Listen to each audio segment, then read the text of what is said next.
Chapter 36 The Book of Drinks. Chapter 1 The Prohibition of Khamr, which may be made from the juice of grapes, dry dates, unripe dates, raisins, and other things that intoxicate. Ali bin Abu Talib reported, "There fell to my lot, along with Allah's Messenger, an old she-camel from the spoils of Badr. Allah's Messenger granted me another camel. I made them kneel down. One day at the door of an Ansari, and I wanted to carry on them idkir, a kind of grass, in order to sell that.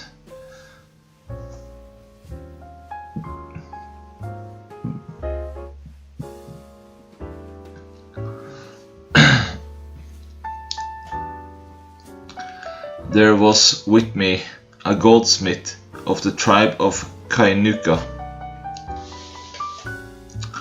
I sought to give a wedding feast on the occasion of marriage with Fatima with the help of that the price accrued from the sale of this grass, and Hamza bin Abd al-Muttalib was busy in drinking in that house in the company of a singing girl who was singing to him. She said,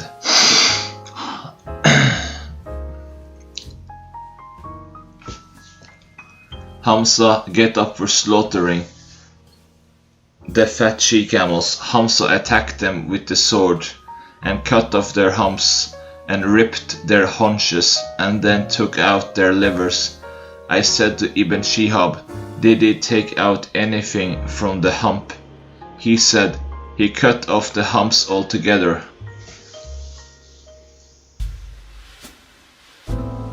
Ibn Shihab reported, Ali having said, I saw this horrible sight and it shocked me, and I came to Allah's Apostle, and there was Zayd bin Haritha with him, and communicated to him this news.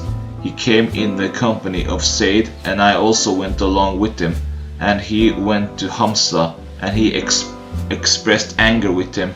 Hamza raised his eyes and said, Are you not but the servants of my father? Allah's Messenger turned back on his heels on hearing this, until he went away from them.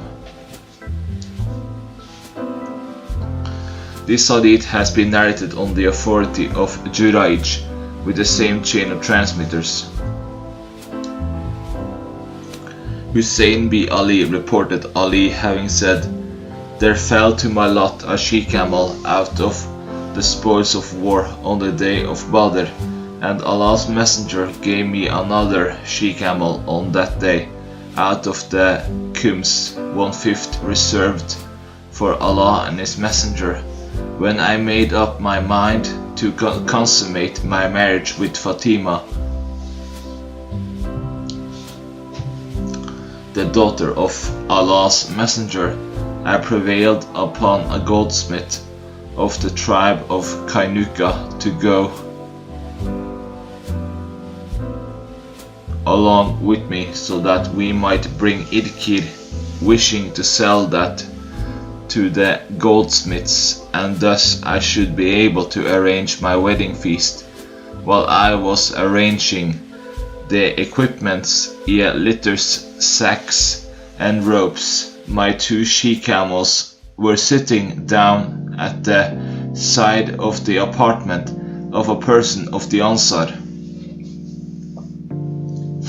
I collected the different articles of equipment and found to my surprise that their humps had been chopped off, and their haunches had been cut off, and their livers had been taken out.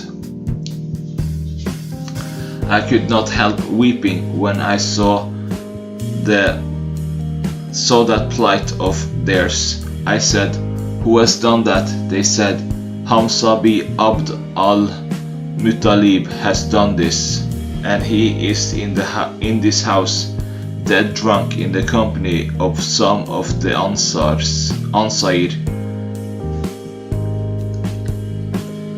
with a singing girl singing before him and his companions. She said in her song, "O Hamza, get up and attack these faulty she-camels."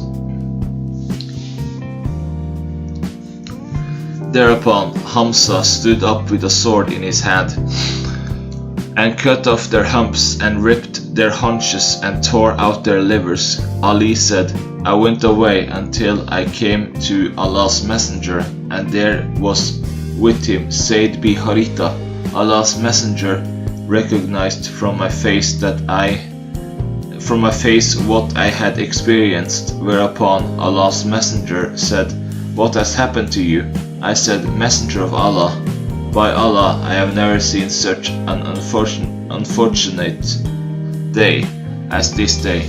Hamza has committed aggression to my she-camels and has cut off their humps and ripped their haunches, and he is in a house in the company of some drunkards.'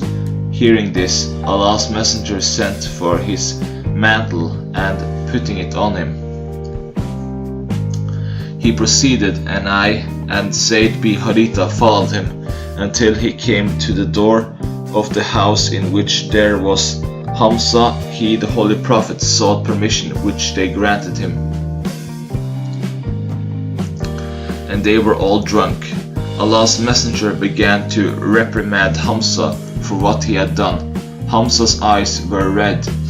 He cast a glance at Allah's Messenger and then looked towards his knees, and then lifted his eyes and cast a glance at his waist, and then lifted his eyes and saw his face. And then Hamza said, "Are you anything but the slaves of my father?" Allah's Messenger came to know that he was intoxicated, and he thus turned upon his heels and came out, and we also came out along with him. The above hadith has been narrated likewise through another chain of transmitters. Anas bin Malik reported, "I was the cupbearer of some people in the house of Abu Talha on the day when liquor was forbidden. Their liquor had been prepared from dry dates or fresh dates. When the announcer made the announcement,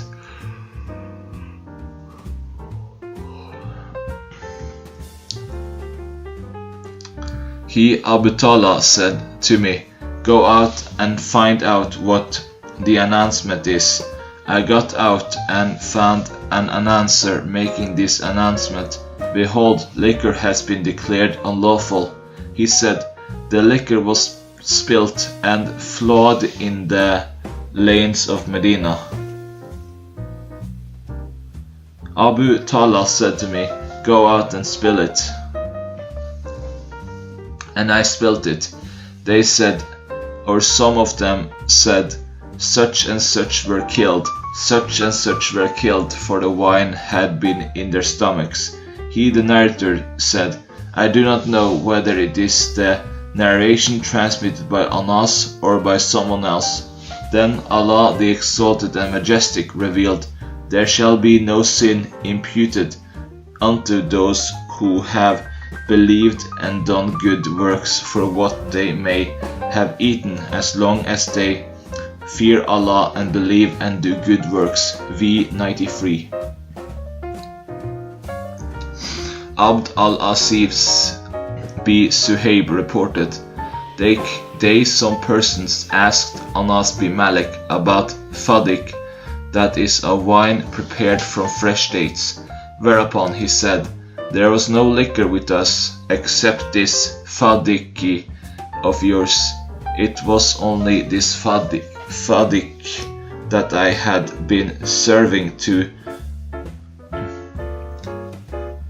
Abu Talha and Abu Ayyub and some persons from amongst the companions of the Messenger of Allah in our house. When a person came and said, "Has the news reached you?" We said, "No." he said, "Verily, liquor has been declared forbidden." Thereupon Abdallah said, "Anas, spill these large pitchers." He, the narrator, said, "They then never reverted to it, nor even asked about this after the announcement by that person."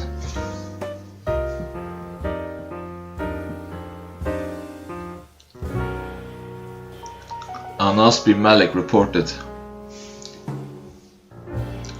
"I was standing amongst the uncles of my tribe serving them Fadik while I was the youngest of them, when a person came and said, 'Verily, the use of liquor has been prohibited.' They said, 'Anas, spill it away.' So I spilled it." He, one of the narrators, Sulaiman Taimi, said that he asked Anas what that was, the Fadik. He said it had been prepared from unripe and ripe dates. Abu Bakr bin Anas said it was their liquor in those days. Sulaiman said, "A person narrated it to me from Anas bin Malik that he had said so." Anas reported, "I was standing amongst the members of my tribe and serving them liquor." The rest of the hadith is the same, but with this variation that Abu Bakr bin Anas said, "It was their liquor in those days, prepared from dates." And Anas was present there, and he did not deny this fact. Mutamir reported on the authority of his father, "A person who was with me told me that he had heard Anas saying that was their liquor in those days." Anas bin Malik reported, "I was serving wine to Abu Talha and Abu Dujana and Muad bin Jabal amidst a group of Ansar, when a visitor came to us and said, 'There is a fresh news, the verses concerning the prohibition of liquor have been revealed.' So we spilt it on the day, and it was a mixture of dry dates and fresh dates." Anas bin Malik said,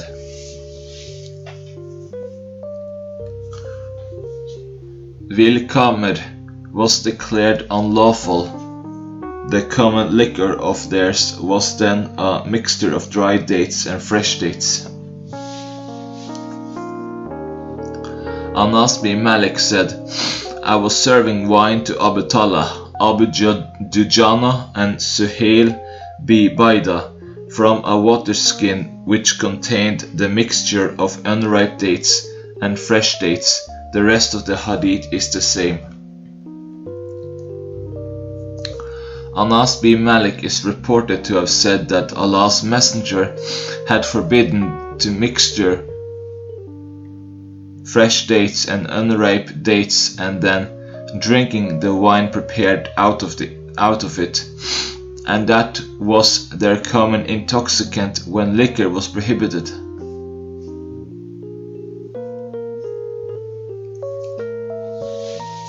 Anas bin Malik reported, "I was serving drink to Abu Ubaidah bin Jarrah. Abu Talha and Ubay bin Ka'b prepared from unripe dates and fresh dates when a visitor came, and he said, 'Verily, liquor has been prohibited.' Thereupon Abu Talha said, 'Anas, stand up and break this pitcher.' I stood up and took hold of a pointed stone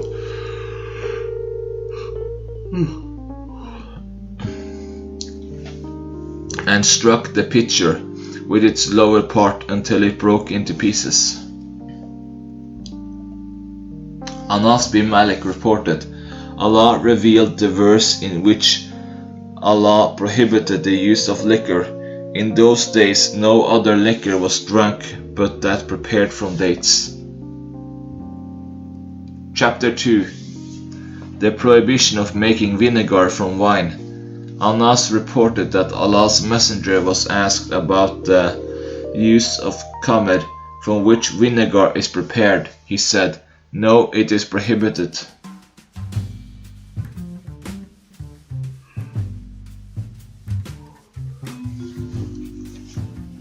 Chapter 3. The prohibition of using khamr as a remedy. It is not a remedy. Wa'il al-Hadrami reported that Tariq b. Suwaid Jufi asked Allah's Apostle about liquor. He forbade its use, and he expressed hatred that it should be prepared. He, Tariq, said, "I prepare it as a medicine," whereupon he, the Holy Prophet, said, "It is no medicine, but an ailment." Chapter 4. Everything that is taken from the date palm or grape wine and steeped is called khamr. Abu Hurairah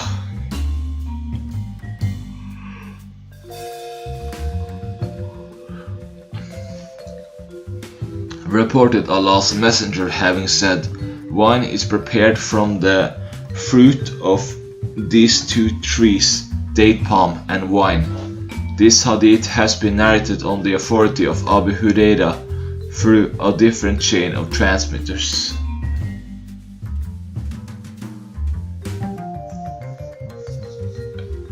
Abu Hurairah reported Allah's Messenger as saying, "Wine comes from wine and date palms." Abu Kurayb has narrated it with a slight variation of words. Chapter 5. It is disliked to make nabid by mixing dried dates and raisins. Jabir b. Abdullah al-Ansari reported that Allah's Messenger, may peace upon him, prohibited the mixing of grapes and fresh dates, and dried dates and fresh dates. Jabir b. Abdullah al-Ansari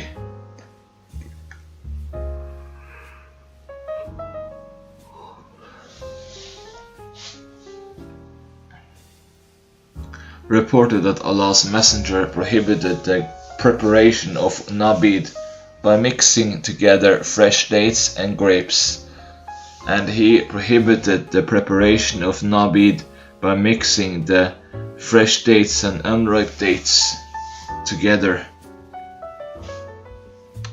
Jabir b. Abdullah reported Allah's Messenger as saying, "Do not mix fresh dates and dry dates, and grapes and fresh dates for preparing nabid."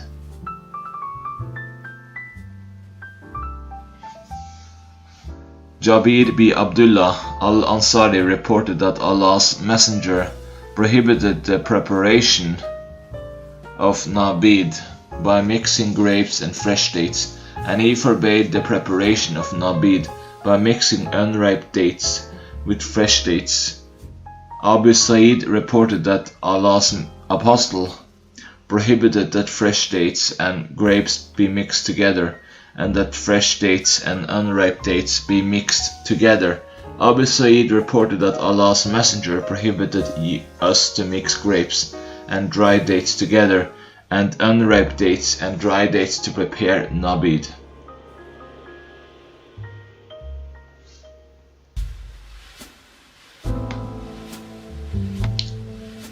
This hadith is narrated on the authority of Abi Maslama with the same chain of transmitters. Abu Sa'id al-Khudri reported Allah's Messenger as saying, He who amongst you drinks nabid should drink that prepared either from grapes alone, or from dates alone, or from unripe dates alone, and not by mixing them with one another." Ismail b. Muslim al-Abadi reported on the authority of the same chain of transmitters. Allah's Messenger prohibited us that we should mix dried dates with unripe dates, or mix grapes with dry dates, and prepare nabid. He also said, He who amongst you drinks the rest of the hadith is the same.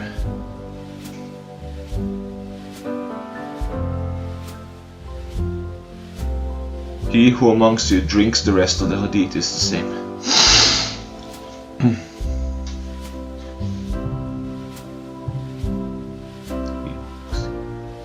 Abu Qatada, on the authority of his father, reported Allah's Messenger having said this: "Do not prepare nabid by mixing nearly ripe dates and fresh dates together, and do not prepare nabid by mixing grapes and dates together, but prepare nabid from each one of them separately." This hadith has been narrated on the authority of Yahya b Abu Kathir, with the same chain of transmitters. Abu Qatada reported Allah's Messenger as saying, "Do not prepare nabid by mixing nearly ripe and fresh dates, and do not prepare nabid by mixing together fresh dates and grapes, but prepare nabid out of each one of them separately." Yahya stated that he had met Abdullah bin Abu Qatada, and he narrated it on the authority of his father that Allah's Apostle said this. This hadith has been narrated on the authority of Yahya bin Abu Kathir through these two chains of transmitters, but with a slight variation of words. Abdullah bin Abu Qatada, on the authority of his father, reported Allah's Apostle forbidding the preparation of the mixture of ripe dates and unripe dates, and the mixture of grapes and dates, and that of nearly ripe dates and fresh dates, but the Prophet said, "Prepare the nabid from each one of them separately." This hadith is narrated on the authority of Abu Qatada through another chain of transmitters. Abu Huraira reported that Allah's Messenger forbade the preparation of nabid from grapes and dates, and unripe dates, and dry dates by mixing them together. He, the Prophet, also said, "Prepare nabid from each one of them separately." The above hadith has been narrated on the authority of Abu Huraira through another chain of transmitters. Ibn Abbas reported that Allah's Apostle forbade the mixing of dates and grapes together, and mixing of unripe dates and ripe dates together for preparing nabid, and he wrote to the people of Jurash in Yemen, forbidding them to prepare the mixture of dates and grapes. This hadith has been narrated through another chain of transmitters with a slight variation of words. Ibn Umar reported that he was forbidden to prepare nabid by mixing unripe dates and fresh dates, and dates with grapes. Ibn Umar reported that they were forbidden to prepare nabid by mixing dry dates and fresh dates, and dates and grapes together. Chapter 6. The prohibition of making nabid in al-Musafat, ad-Dubba gourds, al-Hantam and al-Nakir. This has been abrogated, and now it is permitted, so long as it does not become intoxicating. Anas bin Malik reported that Allah's Messenger forbade the preparation of nabid in gourd or varnished jar.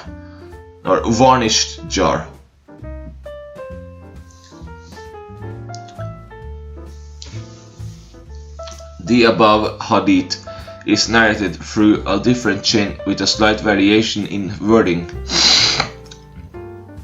Abu Huraira reported Allah's Messenger as saying, "Do not prepare nabid in gourd or jar, or in a pitcher besmeared with pitch, known as green pitcher." Abu Huraira reported that Allah's Apostle forbade the preparation of nabid in varnished jar. pitcher besmeared with green pitch and hollow stump. It was said to Abu Huraira what that hantama was. He said, "It is green pitcher besmeared with pitch." Abu Huraira reported that Allah's apostle said to the group of Abd al-Qais, "I forbid you to prepare nabid in gourd and green pitcher, hollow stump and varnished jar, and the water skin having its upper end cut. But prepare it in your small water skin and tie its mouth." Ali reported that Allah's messenger forbade to prepare nabid in gourd and varnished jar. This hadith has been narrated through another chain of transmitters, with a slight variation of wording. Ibrahim reported, "I said to Aswad, if he had asked the mother of the believers in which utensils he, the Holy Prophet, disapproved the preparation of nabid, he, Aswad, said, 'Yes,' I said, 'Mother of the believers, inform me about the utensils in which Allah's apostle forbade to prepare nabid.' She, Hadrat Aisha, said, 'He forbade us, the members of his family, to prepare nabid in gourd or varnished jar.' I said to him, 'Do you remember green pitcher and pitcher?' He said, 'I narrated to you what I have heard. Should I narrate to you which I did not hear?' Aisha reported that Allah's apostle forbade the preparation of nabid in gourd and varnished jar. The above hadith has been narrated likewise through another chain of transmitters.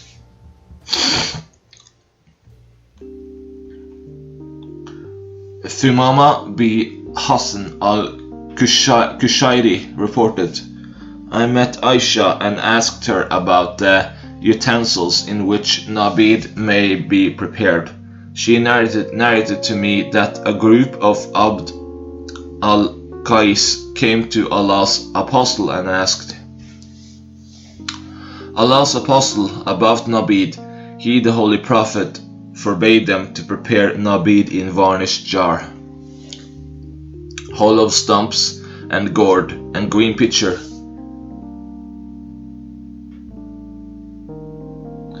Aisha reported Allah's messenger forbidding the preparation of nabid in varnished jar, green pitcher, gourd and hollow stump. Ishaq b. Suwaid reported through the same chain of transmitters, but for the difference that he substituted the word gourd for water skin meant for preserving wine. Ibn Abbas reported that there came to Allah's messenger a group of people from the tribe of Abd al-Qais. Allah's messenger said to them, "I forbid you to prepare nabid in gourd, in pitcher besmeared with pitch, in hollow stump and in water skin, meant for preserving wine." In the hadith transmitted on the authority of Hamad, the word gourd has been used in place of water skin. Ibn Abbas reported that Allah's messenger forbade the preparation of nabid in gourd, in pitcher besmeared with pitch, in varnished jar, and in hollow stumps. Ibn Abbas reported that Allah's messenger forbade the preparation of nabid in gourd, in varnished jar, hollow stump, and from mixing up ripe dates with nearly ripe dates. Ibn Abbas reported that Allah's messenger forbade preparation of nabid in gourd, in hollow stump and in varnished jar.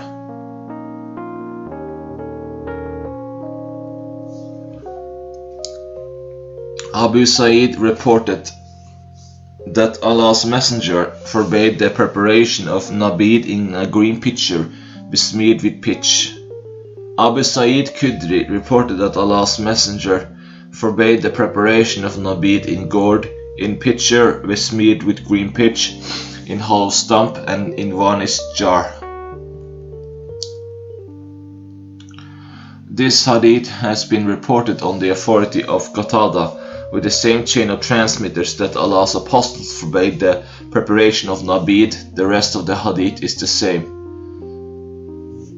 Abu Sa'id reported that Allah's Messenger forbade drinking in green pitcher, in gourd, and in the hollow stump.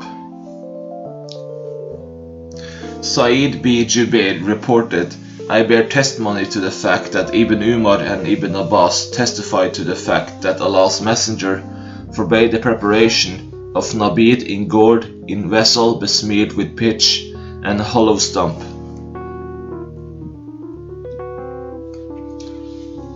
Sa'id b. Jubair reported,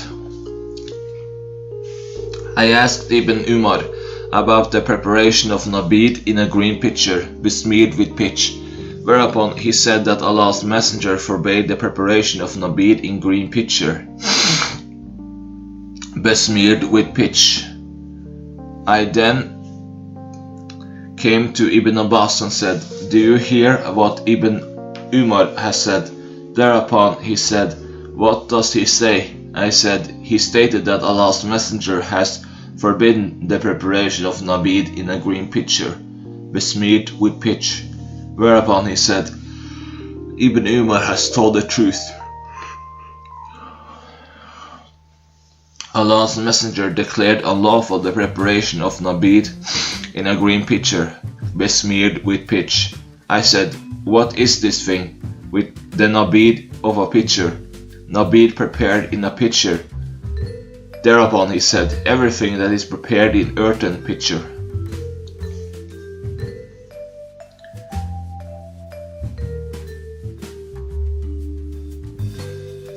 Ibn Umar reported, Allah's Messenger addressed people in one of his expeditions. Ibn Umar said, I went forward to him, but he went away. Before I reached him, I asked the people present there, what did he say? They said that he, the Holy Prophet, had forbidden the preparation of nabid in gourd and varnished jar. This hadith has been reported on the authority of Ibn Umar with different chains of transmitters, but they have not mentioned in one of his expeditions except Malik and Usama. Thabit reported, I said to Ibn Umar that Allah's Messenger had forbidden the preparation of nabid in the green pitcher besmeared with pitch. He said, this is what they stated. I said, did Allah's Messenger forbid this? He said, they said so. A person asked Ibn Umar if the Messenger of Allah forbade the preparation of nabid in a green pitcher besmeared with pitch. He said, yes. Then Tavis said, by Allah, I heard it from him. Ibn Umar reported that a person came to him and said, did Allah's Apostle forbid the preparation of nabid in a green pitcher besmeared with pitch and in varnished jar? He said, yes. Ibn Umar reported that Allah's Messenger forbade the preparation of nabid in a green pitcher besmeared with pitch and in varnished jar. Ibrahim b. Maysara reported that he heard Tavis as saying, I was sitting with Ibn Umar when a man came to him and said, did Allah's Messenger forbid the preparation of nabid in a green pitcher besmeared with pitch, in varnished jar and in gourd? Thereupon he said, yes. Muharib b. Ditar reported, I heard Ibn Umar say, Allah's Messenger forbade the preparation of nabid in a pitcher besmeared with pitch, in gourd, in varnished jar. He said, I heard it from him more than once. Muharib b. Dittar reported a hadith like this on the authority of Ibn Umar through a different chain of transmitters. He, the narrator, said, I think he also made a mention of hollow stump. Uqba b. Hurayt said, I heard Ibn Umar saying, the Messenger of Allah forbade the preparation of nabid in a green pitcher, besmeared with pitch, in varnished jar, and in gourd, and he said, prepare nabid in small water skins. Jabala reported, I heard Ibn Umar narrating that Allah's Messenger had forbidden the preparation of nabid in the pitcher besmeared with pitch. I said to him, what is huntama? He said, it is a pitcher besmeared with pitch. Sadhan reported, I said to Ibn Umar, tell me in your own language and then explain it to me in any language, because your language is different from our language, about the vessels in which Allah's Apostle has forbidden us to drink. He said, Allah's Messenger has forbidden the preparation of nabid in hantama, and that is a pitcher besmeared with pitch, in gourd, and that is pumpkin, in the varnished jar, in hollow stump, and in wooden vessels. This nakid is the wood of date palm, from which the vessel is fashioned out or hollowed out. But he commanded us to prepare nabid in water skins. This hadith has been narrated on the authority of Shuba with the same chain of transmitters. Sa'id b. Musayyib reported, I heard Abdullah b. Umar saying this near the pulpit while pointing towards the pulpit of Allah's Messenger. A group of the tribe of Abd al-Qais came to Allah's Messenger and asked him about vessels which might be used for preparing nabid and drinking in them. He, the Holy Prophet, forbade them to use gourd, hollow stump, vessel besmeared with pitch. I said to him, Abu Muhammad, what about varnished jar? And we think he had forgotten to mention the word varnished jar. Thereupon he said, I did not hear it from him on that day, yet from Abdullah b. Umar, and he hated that. Preparation of nabid in gourd.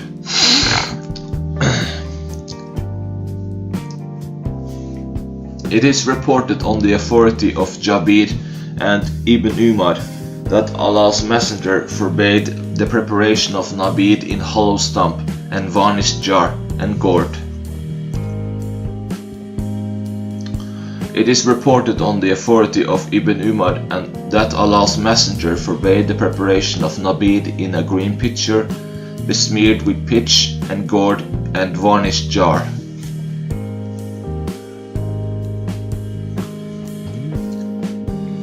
Jabir b. Abdullah reported that Allah's Messenger forbade the preparation of nabid in green pitcher, in varnished jar, in hollow stump, and when Allah's Messenger did not find anything to prepare nabid in, that water skin, it was prepared for him in a big bowl made of stone.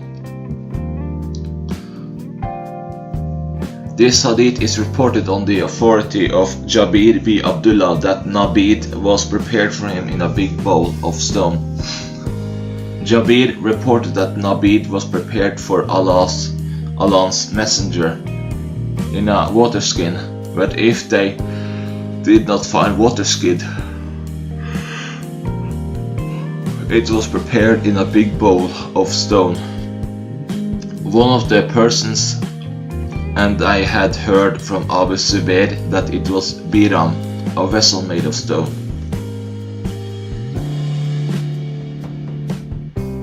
Abdullah b. Burayda, on the authority of his father, reported Allah's Messenger as saying, I had forbidden you from the preparation of nabid except in a water skin. But now you may drink in all vessels, but do not drink what is intoxicant.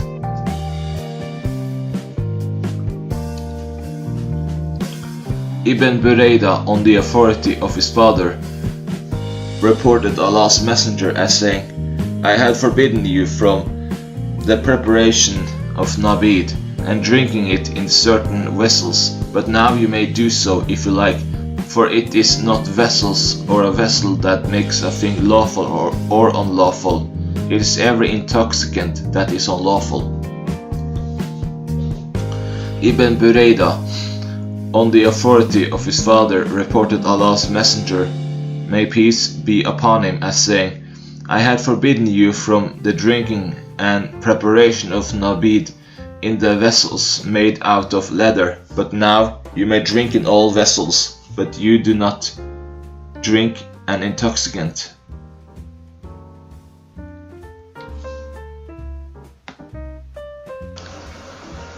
Abdullah bin Amr reported that when Allah's messenger forbade the preparation of nabid in vessels, they said all the people cannot afford to have them. He, the Holy Prophet, then granted them permission to prepare nabid in a green pitcher, but not in those besmeared with pitch. Chapter 7. Every intoxicant is khamr, and all khamr is haram. Aisha reported, Allah's messenger was asked about biti, whereupon he said, every drink that causes intoxication is forbidden.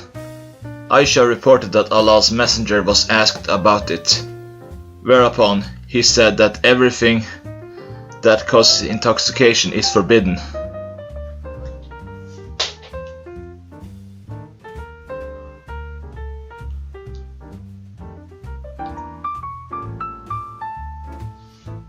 This hadith has been reported on the authority of Sudi, with this chain of transmitters, but in the hadith transmitted on the authority of Sufyan and Salih, these words are not found. She was asked about bit. These words are found in the hadith transmitted on the authority of Mamar, and in the hadith transmitted on the authority of Salih. Only these words are found, that she, Hadrat Aisha, had heard Allah's messenger say, every intoxicating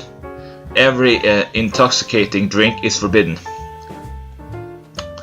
Abu Musa reported, Allah's apostle sent me and Muad bin Jabal to Yemen.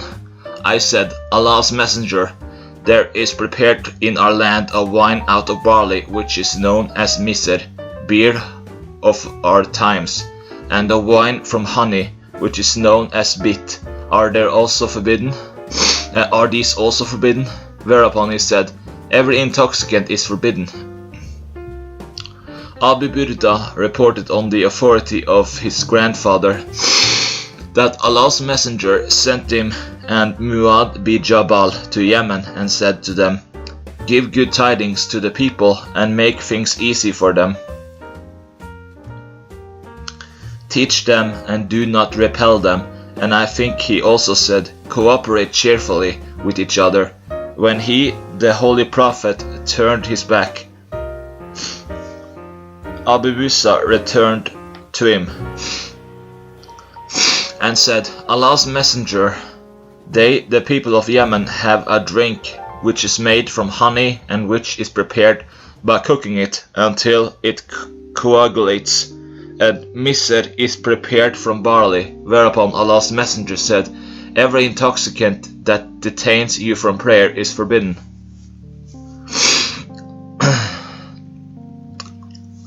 Abu Burda reported on the authority of his father, Allah's messenger sent me and Muad to Yemen, saying, call people to the path of righteousness, and give good tidings to the people, and do not repel them. Make things easy for them, and do not make things difficult. I, Burda, said, Allah's messenger gave us a religious verdict about two kinds of drinks, which we prepare in Yemen. One is bit, which is prepared from honey. It is a fermented nabid, and is strong and turns into wine. and the second is misr, which is prepared from millet and barley.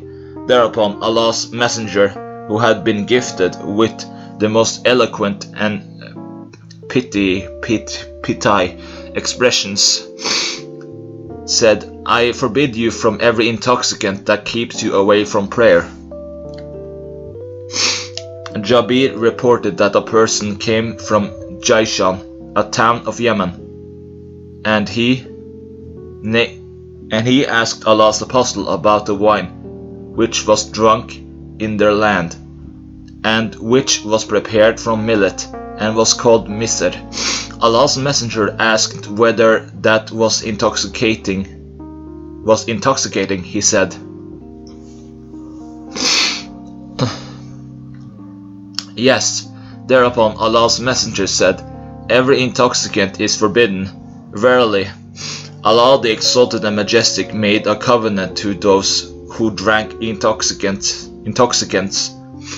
to make their drink tinat al-kabal. They said, Allah's messenger, what is tinat al-kabal? He said, it is the sweat of the denizens of hell, or the discharge of the denizens of hell.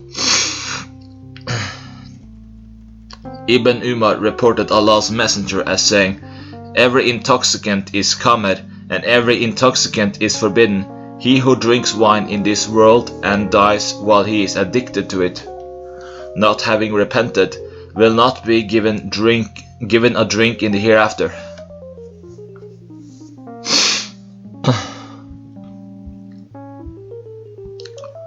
Ibn Umar, through another chain of transmitters, reported Allah's messenger having said this, Every intoxicant is khamr, and every intoxicant is forbidden.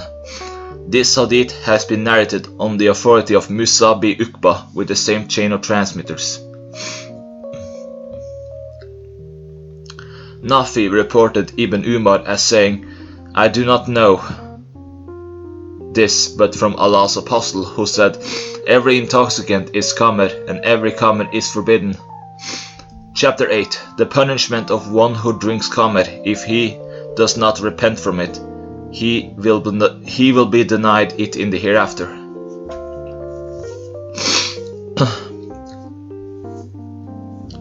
Ibn Umar reported Allah's messenger as saying, He who drank wine in this world would be deprived of it in the hereafter.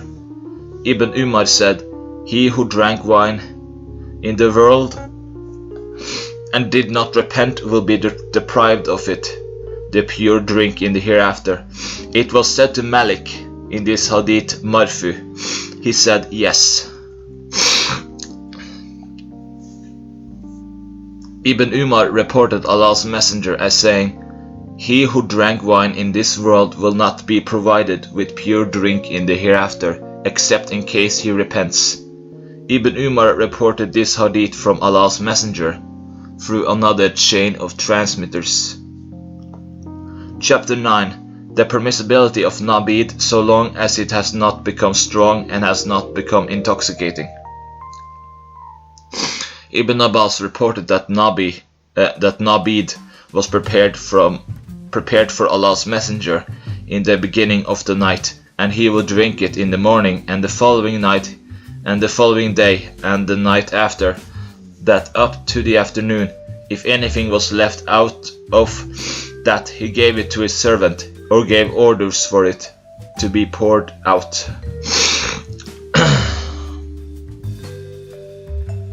Ibn Abbas reported that nabid was prepared for Allah's messenger in the waterskin. Shuba said, it was the night of Monday.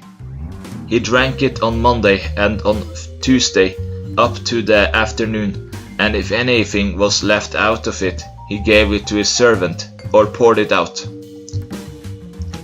Ibn Abbas reported that raisins were steeped in water for the messenger of Allah, and he would drink it on that day, and on the next day, and on the following day, until the evening of the third day. He would then order it to be drunk by other people or to be thrown away.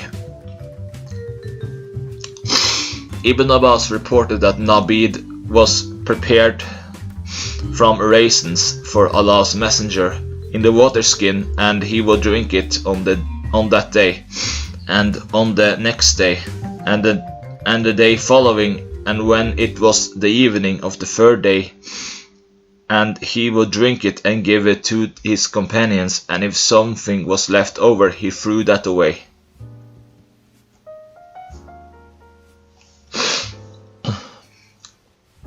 Yahya Abu Umar al-Nakai reported that some people asked Ibn Abbas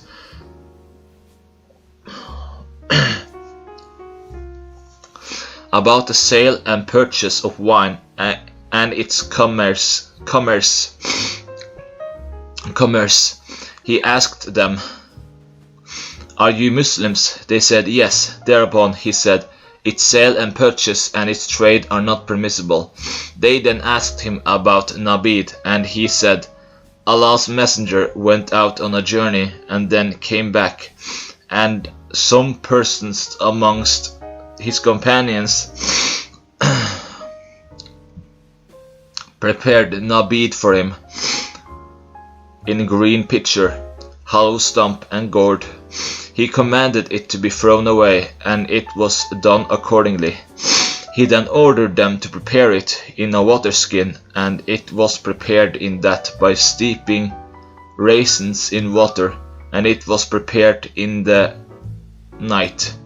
In the morning he drank out of that, and on that day, and then the next night, and then on the next day, until the evening. He drank and gave others to drink. When it was morning of the third night, he commanded what was left of that to be thrown away. Thumama ibn Hassan al-Kushairi reported, "I met Aisha and asked her about Nabid that was served to the Holy Prophet. Aisha called an Abyssinian maid servant and said, 'Ask her about it, for it was he who prepared the Nabid for the Messenger of Allah.'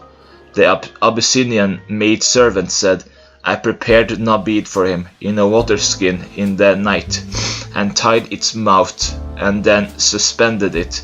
And when it was morning, he, the Holy Prophet, drank from it.' Aisha reported, 'We prepared Nabid for Allah's Messenger in a water skin, the upper part of which was tied, and it, the water skin, had a hole in its lower part. We prepared the Nabid in the morning, and he drank it in the evening, and we prepared the Nabid in the night, and he would drink it in the morning.' Sal B. Sa'd reported that Abu Usaid al-Sa'idi invited Allah's Messenger to his wedding feast, and his wife had been serving them. On that day, while yet a bride, Sal said, 'Do you know what she served as a drink to Allah's Messenger?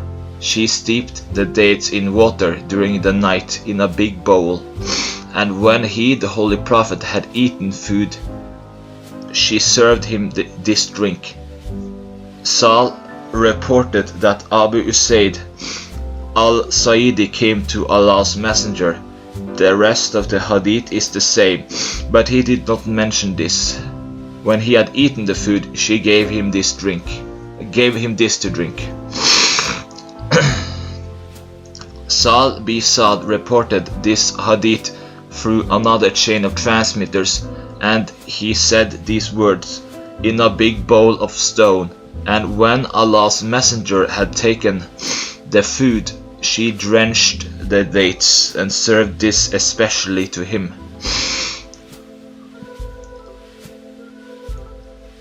Sal B. Sa'd reported, an Arab woman was mentioned before Allah's Messenger. He commanded Abu Usaid to send a message to her, and he accordingly sent a message to her. She came and stayed in the fortresses of Banu Sa'idah. Allah's Messenger went out until he came to her, while she was at that time sitting with her head downcast. When Allah's Messenger talked to her, she said, 'I seek refuge with Allah from you.' Thereupon he said, I have decided to keep you away from me. The people near her said, Do you know who he is? She said, No. They said, He is the messenger of Allah. He came to you in order to give you the proposal of marriage. She said, Then I am the most unfortunate woman because of this, yet my defiance. Saul said, Allah's messenger then set forth on that day until he sat in the Saqifa of Banu Saida along with his companions. He then said to Saul, Serve us drink. Saul said, I brought out for them this bowl containing drink and served them this. Abu Hasim said, Saul brought out this cup for us, and we also drank from that. Then Umar bin Abd al-Aziz asked him to give that cup as a gift to him, and he gave it to him as a gift. In the narration of Abu Bakr bin Ishaq, the words are, Saul, serve us drink.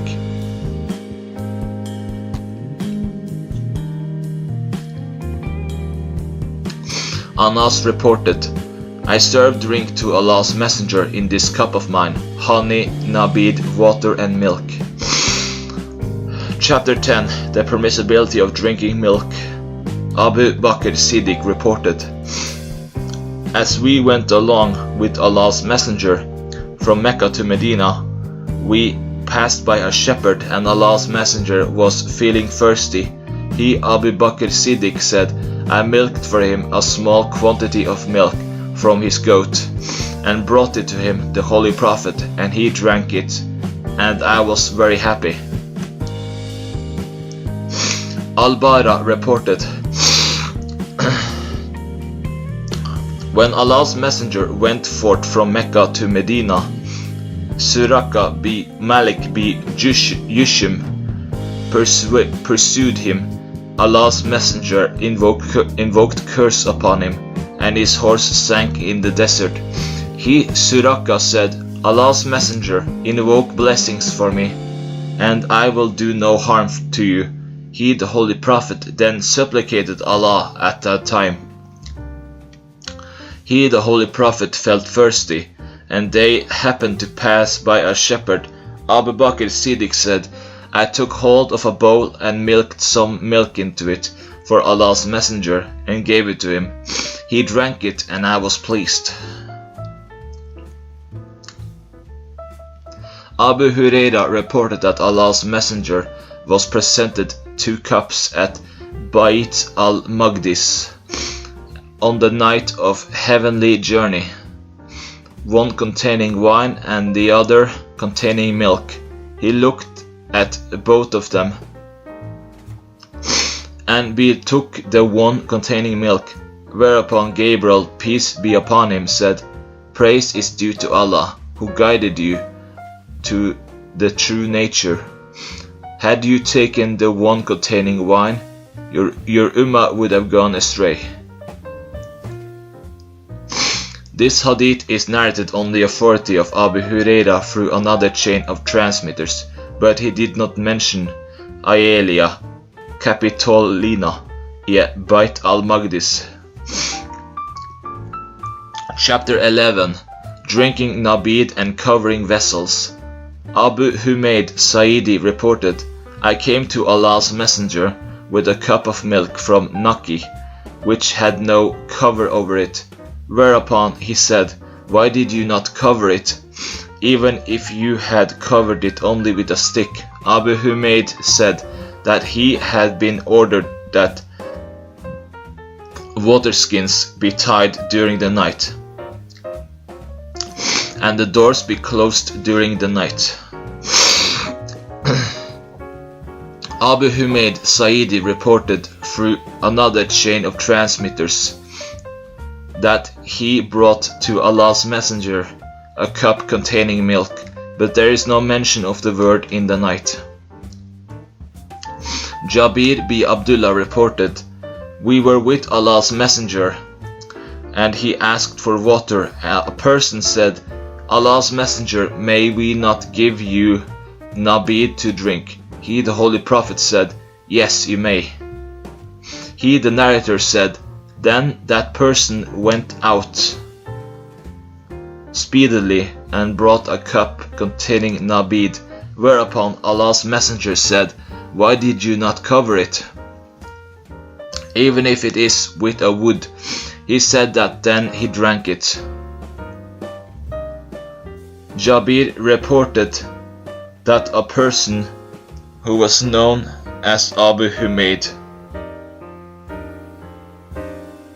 brought for him, the Holy Prophet, a cup of milk from al-Naqi. Allah's messenger said to him, "Why did you not cover it, even with a wood across it?"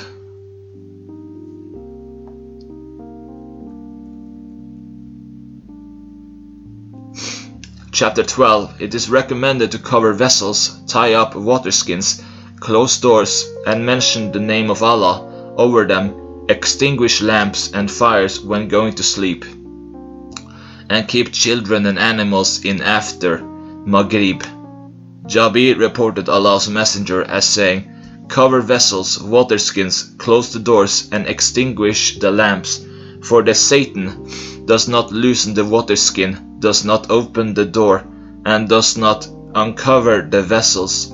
And if one amongst you falls to find something to cover it well, he should cover it by placing a piece of wood across it." Qutayba did not mention the closing of the doors in the hadith transmitted by him. This hadith is reported on the authority of Jabir, but with a slight change of wording, and he did not mention the words "putting a stick across the vessel."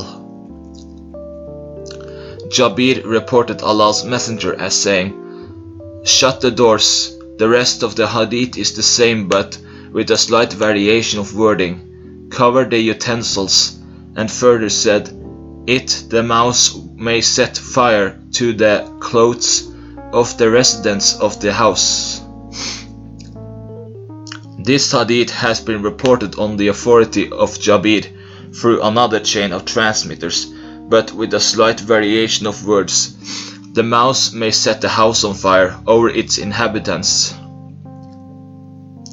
Jabir bin Abdullah reported Allah's messenger having said, "When the wings of the night spread, or it is night, restrain your children from going out, for the Satan is abroad at that time, and when a part of the night is past, free them and shut the doors, making mention of God's name, for the Satan does not open a closed door. And tighten the mouths of water skins, and mention the name of Allah. Cover your utensils, and mention the name of Allah, even though you should just put something on them, and extinguish your lamps." This hadith has been narrated on the authority of Jabir bin Abdullah through another chain of transmitters. This hadith has been transmitted on the authority of Ibn Jurayj. Jabir reported Allah's messenger as saying, "Don't let your animals and children go out when the sun sets until the first and the darkest part of the night is over, for the Satan is let loose with the sinking of the sun until the darkest part of the night is over." Jabir bin Abdullah reported this hadith through another chain of transmitters. Jabir bin Abdullah reported Allah's messenger as saying, "Cover the vessels and tie the water skin, for there is a night in a year when pestilence descends, and it does not pass an uncovered vessel or an untied water skin, but some of the pestilence descending into it."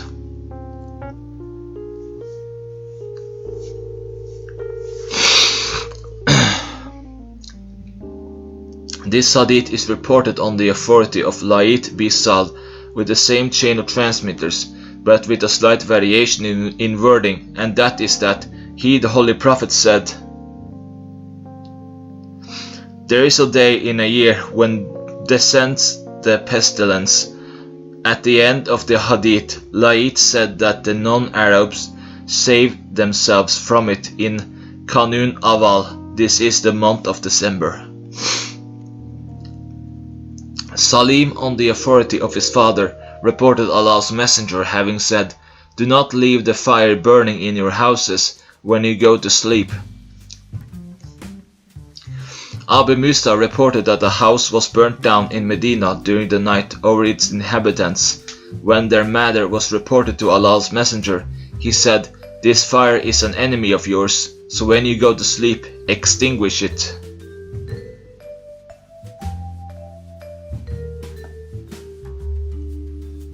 Chapter 13. The etiquette of eating and drinking and rulings thereon. Hudayfa reported, "When we attended a dinner along with the Messenger of Allah, we did not lay our hands on the food until Allah's Messenger had laid his hand and commenced eating the food. Once we went with him to a dinner when a girl came rushingly as if someone had been pursuing her.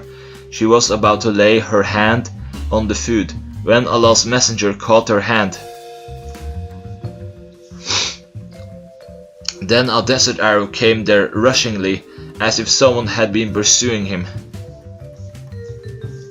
He, the Holy Prophet, caught his hand, and then Allah's Messenger said, "Satan considers that food lawful, on which Allah's name is not mentioned.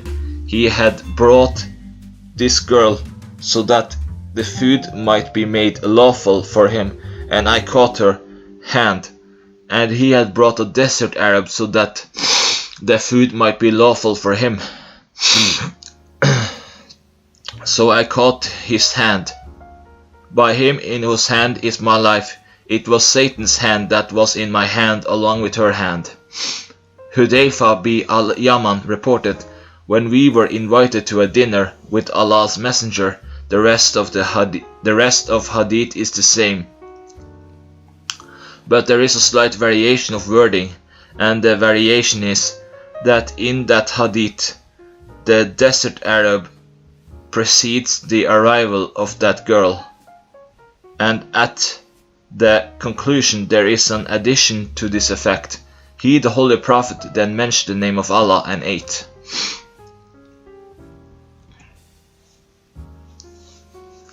This hadith is reported on the authority of Amas with the same chain of transmitters, but with a slight variation of wording. Jabir bin Abdullah reported Allah's Messenger as saying, "When a person enters his house and mentions the name of Allah at the time of entering it and while eating the food, Satan says, addressing himself, 'You have no place to spend the night and no evening meal.' But when he enters without mentioning the name of Allah, the Satan says, 'You have found a place to spend the night.' And when he does not mention the name of Allah while eating food, he, the Satan, says, 'You have found a place to spend the night and evening meal.' This hadith has been narrated on the authority of Jabir bin Abdullah through the same chain of transmitters, but with a slight variation of wording. Jabir bin Abdullah reported Allah's Messenger having said, "Do not eat with your left hand, for the Satan eats with his left hand." Ibn Umar reported Allah's Messenger as saying, "When any one of you intends to eat meal, he should eat with his right hand, and when he intends to drink, he should drink with his right hand, for the Satan eats with his left hand and drinks with his left hand." This hadith is reported by Suri on the authority of Sufyan with a different chain of transmitters.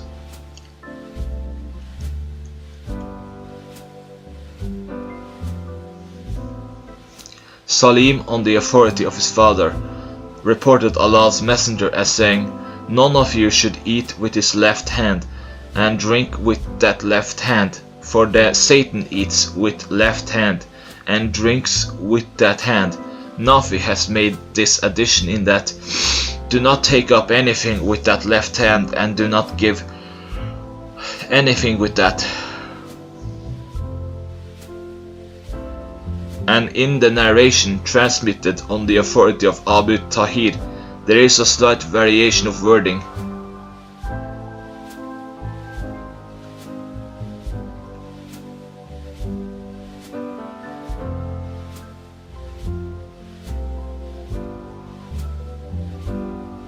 Salama bi Aqwa reported on the authority of his father that a person ate in the presence of Allah's messenger with his left hand, whereupon he said, "Eat with your right hand." He said, "I cannot do that," whereupon he, the Holy Prophet, said, "May you not be able to do that." It was vanity that prevented him from doing it, and he could not raise it, the right hand, up to his mouth. Umar bin Abu Salama reported, "I was under the care of Allah's messenger, may peace be upon him, and as my hand used to roam about in the dish, he said to me, 'Boy, mention the name of Allah and eat with your right hand, and eat from what is near to you.'" Umar bin Abu Salama reported, "I had the opportunity one day to dine with Allah's messenger, and I picked up flesh from around the dish. Thereupon Allah's messenger said, 'Eat from that which is near to you.'"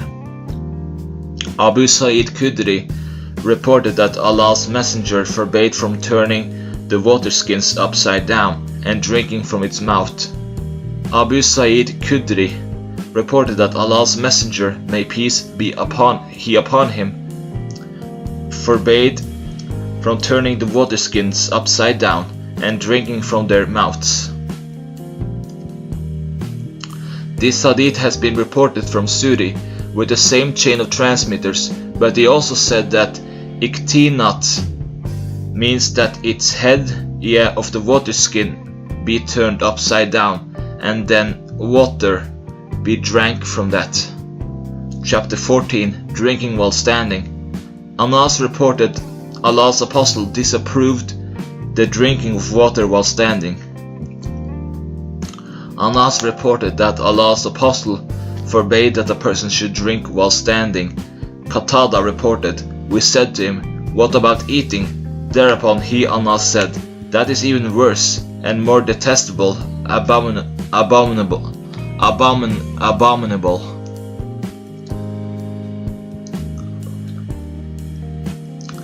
This hadith is reported on the authority of Anas with a different chain of transmitters, but no mention is made of the words of Qatada.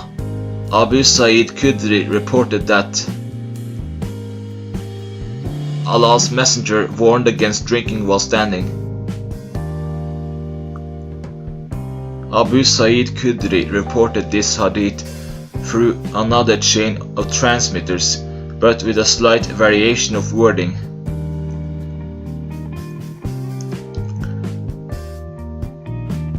Abu Huraira reported Allah's messenger as saying, "None of you should drink while standing, and if anyone forgets, he must vomit." Chapter 15, Drinking Zamzam water while standing. Ibn Abbas reported, "I served water of Zamzam to Allah's messenger, and he drank it while standing." Ibn Abbas reported that Allah's messenger drank water from Zamzam in a bucket while he was standing.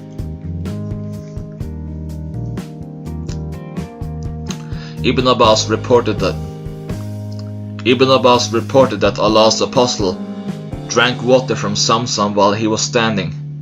Ibn Abbas reported, "I served water from Zamzam to Allah's messenger, and he drank while standing, and he asked for it while he was near the house of Allah, Kaaba." This hadith is reported on the authority of Shuba with the same chain of transmitters, but with a slight variation of wording. Chapter 16. It is disliked to breathe into the vessel, and it is recommended to take 3 breaths outside the vessel. Abu Qatada reported on the authority of his father that Allah's apostle forbade breathing in a vessel. Anas reported that Allah's messenger used to breathe 3 times in the course of a drink. Yeah, he drank in 3 gulps. Anas reported that Allah's messenger breathed 3 times outside the vessel in the course of a drink and said, "It is more thirst-quenching, healthier and more wholesome." Anas said, "So I also breathed 3 times in the course of a drink." This hadith is reported on the authority of Anas with a slight variation of wording. Chapter 17. It is recommended to pass water and milk, etc. to the right of the one who drinks first. Anas bin Malik reported that there was brought to Allah's messenger a cup of milk mixed with water, while there was on his right a desert Arab, and on his left Abu Bakr. He, the Holy Prophet, drank. He then gave it to the desert Arab and said, "Give it to one who is on the right," then again, "who is on the right." Anas reported, "The Apostle of Allah, may peace be upon him, came to Medina when I was 10 years old, and he died when I was 20 years old. My mother exhorted me to serve him. He, the Holy Prophet, came to our house, and we ruined a flabby goat for him, and mixed the milk with water from the well of the house. Allah's messenger drank that. Umar and Abu Bakr on his left side said to him, Allah's messenger, give it to Abu Bakr. But he, the Holy Prophet, gave it to the desert Arab, who was on his right. Allah's messenger said, he who is on the right, then he who is on the right.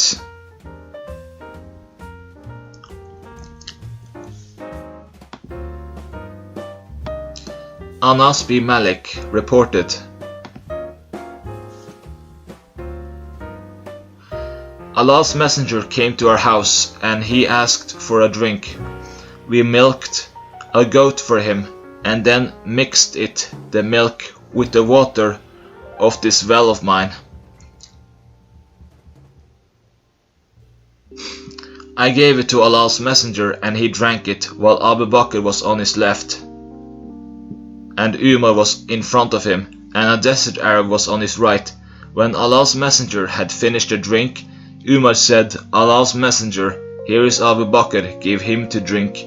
But Allah's messenger gave it to the desert Arab and he left out Abu Bakr and Umar. And Allah's messenger said, those on the right, those on the right, those on the right, deserve preference. Anas said, this is the sunnah, this is the sunnah, this is the sunnah. Sa'al bin Sa'idi reported that Allah's messenger was given a drink and he drank from that, and there was on his right side a boy and on his left some old men. He said to the boy, do you permit me to give it to them, the old men? But that boy said, by God, I will not give preference at your hand over me in my share. He, the narrator, said that Allah's messenger then gave it in his hand.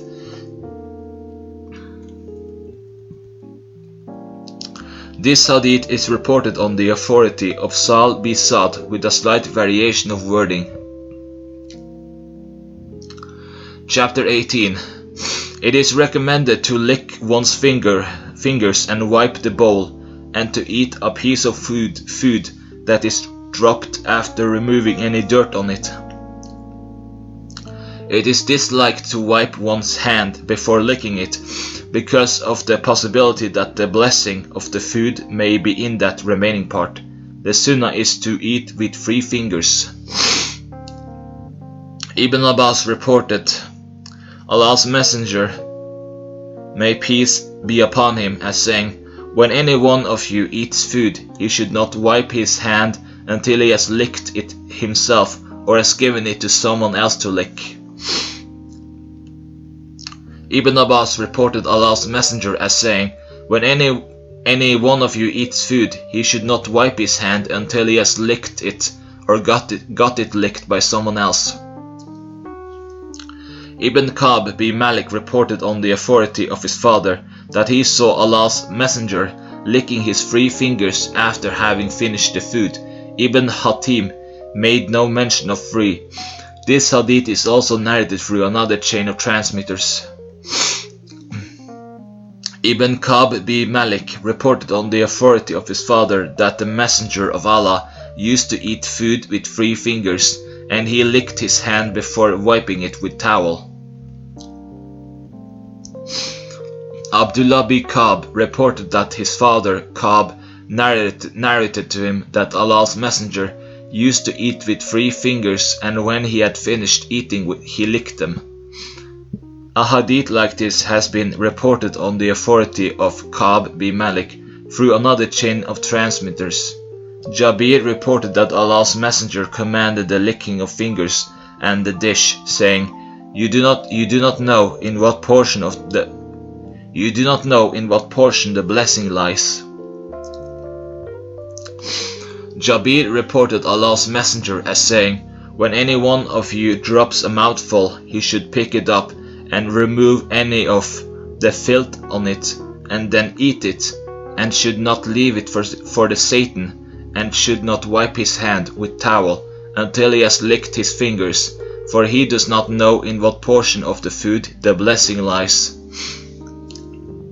This hadith has been narrated on the authority of Sufyan with the same chain of transmitters, but with a slight variation of wording.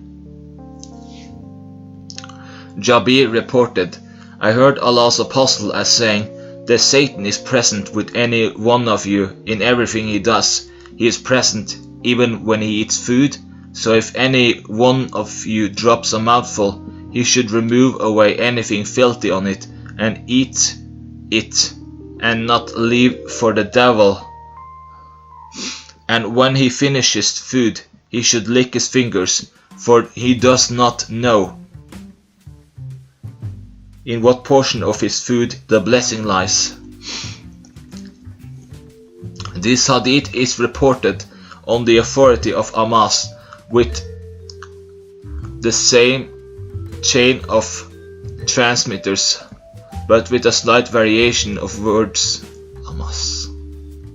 But no mention is made of the first part of the hadith, yet the Satan is present with any one of you.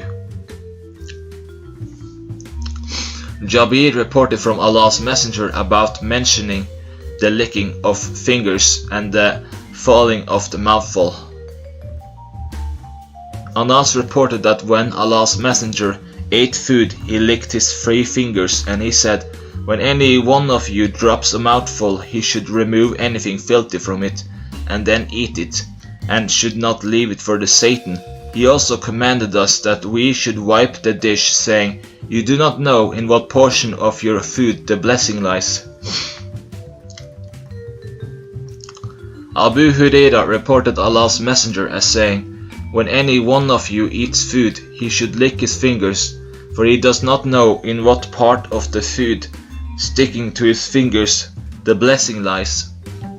This hadith has been reported on the authority of Hamad with the same chain of transmitters, but with a slight variation of wording.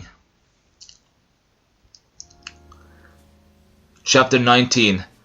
What the guest should do if he is accompanied by someone who was not invited by the host. It is recommended for the host to give permission to the one who has accompanied the guest.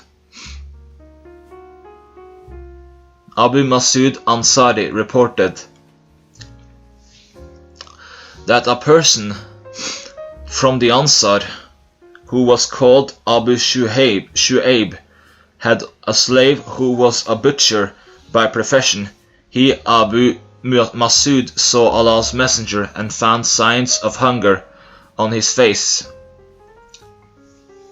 He said to the servant, O ye, prepare for us food sufficient for 5 persons, for I intend to invite Allah's Apostle, who would be the 5th amongst the 5. He, the narrator, reported that he then prepared the food and came to Allah's Apostle and invited all the 5, including him, who was the 5th amongst them, to the feast. A man followed him, and when Allah's Apostle reached the door, he said, This man has followed us. If you like, you may permit him to join the meal. and if you like, he can go back. Thereupon the person said, Allah's Messenger, I permit him. This hadith has been reported on the authority of Abu Masud Ansari through another chain of transmitters. This hadith has been transmitted on the authority of Jabir also. Anas reported that Allah's Messenger had a neighbor who was Persian by descent, and he was expert in the preparation of soup. He prepared soup for Allah's Messenger, and then came to him to invite him to that feast. He, Allah's Messenger, said, Here is Aisha also, and you should also invite her to the food. He said, No. Thereupon Allah's Messenger also said, No, then I cannot join the feast. He returned, inviting him, and Allah's Messenger said, She is also there. Yeah, Aisha should also be invited. He said, No. Thereupon Allah's Messenger also said, No, and declined his offer. He returned again to invite him, and Allah's Messenger again said, She is also there. He, the host, said, Yes, for the third time. Then he accepted his invitation, and both of them set out until they came to his house. Chapter 20. It is permissible to take someone else to the house of one who you are certain will approve of that and will not mind. It is recommended to gather to eat.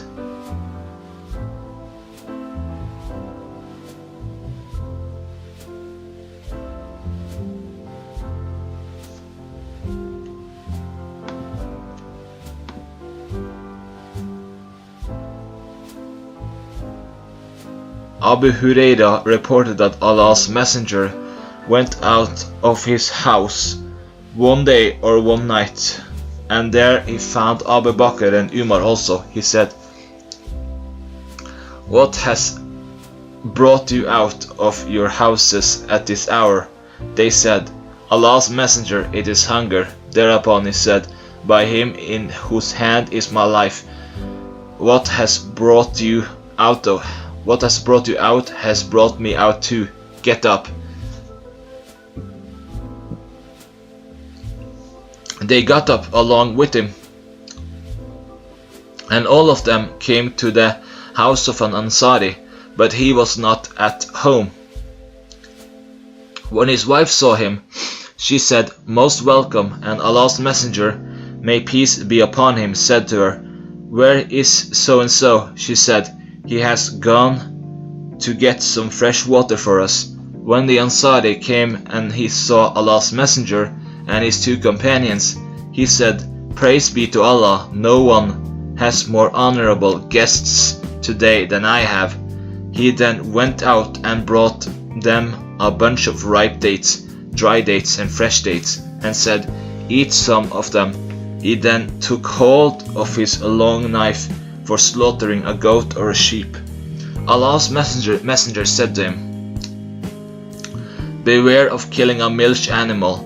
He slaughtered a sheep for them, and after they had eaten of it and of the bunch, and drank, and when they had taken their fill and had been fully satisfied with the drink, Allah's Messenger said to Abu Bakr and Umar, By him in whose hand is my life, you will certainly be questioned about this bounty on the day of judgment.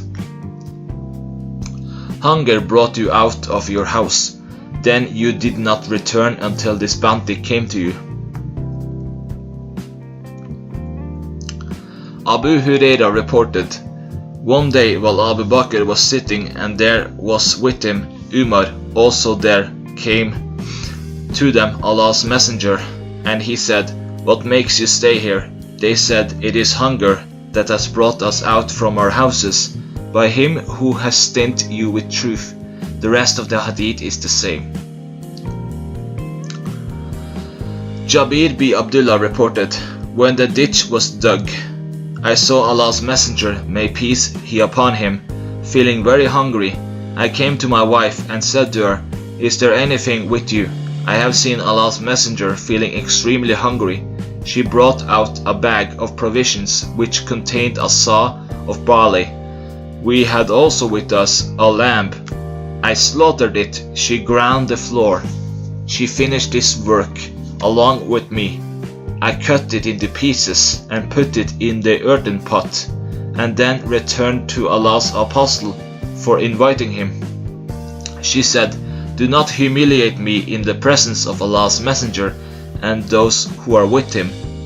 When I came to him, I whispered to him, saying, "Allah's messenger, we have slaughtered a lamb for you, and she has ground a saw of barley which we had with us.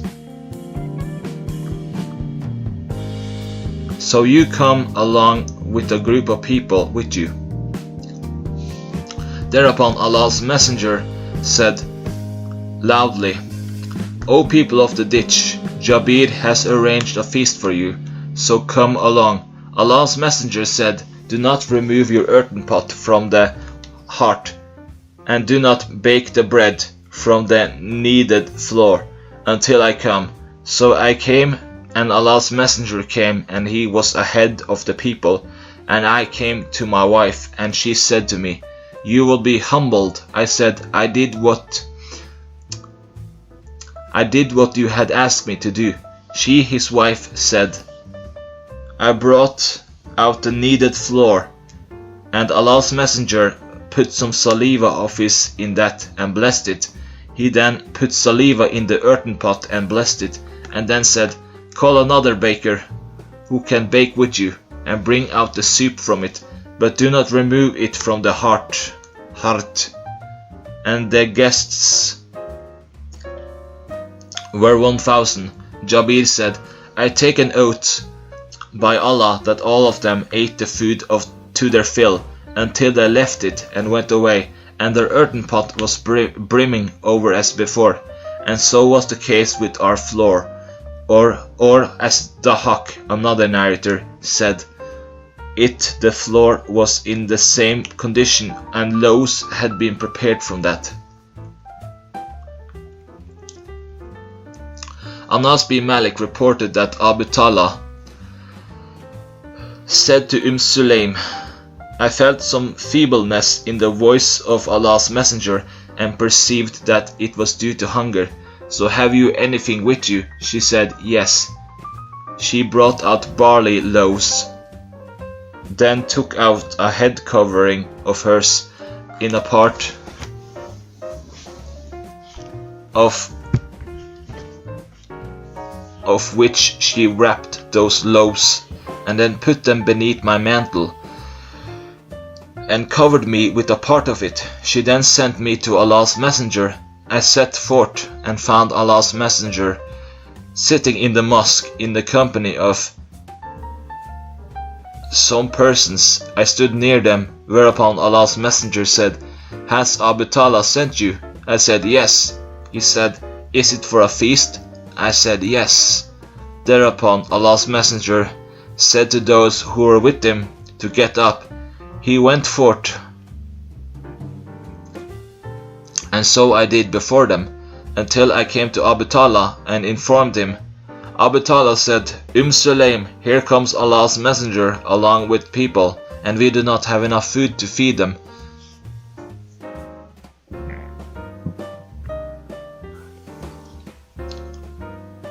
She said, "Allah and his messenger know best." Abu Talha went out to receive him until he met Allah's messenger, and Allah's apostle came forward along with him until they both, Allah's messenger along with Abu Talha, came in. Then Allah's messenger said, Sulaym, bring forth that which you have with you." She brought the bread. Allah's messenger commanded that the bread be broken into small pieces. And when Sulaym had squeezed a small waterskin and put seasoning on it, Allah's messenger recited something regarding it, what Allah wished him to say. He then said, "Allow 10 guests to come in and have their meals." He permitted them. They ate until they had their fill. They then went out. He, the Holy Prophet, again said, "Permit 10 more." And the host, gave permission to them. They ate until they had enough. Then they went out. He again said, "Permit 10 more," until all the people had eaten to their fill, and they were 70 or 80 persons. Anas bin Malik reported, Abu Talha sent me to Allah's Messenger in order to invite him for a meal. She had prepared a meal. So I came and found Allah's Messenger along with some people.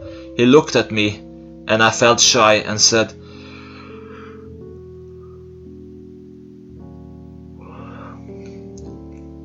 "Accept the invitation of Abu Talha."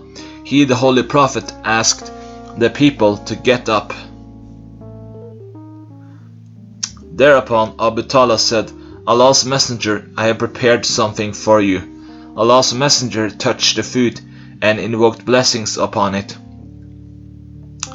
and then said, "Let 10 persons from my companions enter the house." He then said, "Eat," and in the meanwhile brought out something from between his fingers for them. They then began to eat until they had their fill, and then went out. He then asked 10 more men to have the meal, and they ate to their fill, and the 10 persons went on getting it, and the 10 persons went on getting in and eating the food, and then getting out until none was left amongst them who had not got in and eaten to his fill. He then collected the remaining part of the food, and the quantity of the food was the same as it had been prior to the serving of guests. Anas bin Malik reported, Abu Talha sent me to Allah's Messenger. The rest of the hadith is the same, but there is a slight variation of wording that he said at the end. The Holy Prophet took what was left of the food and collected it, and then invoked blessings upon it, and it returned to its original state. He, the Holy Prophet, then said, "Take this."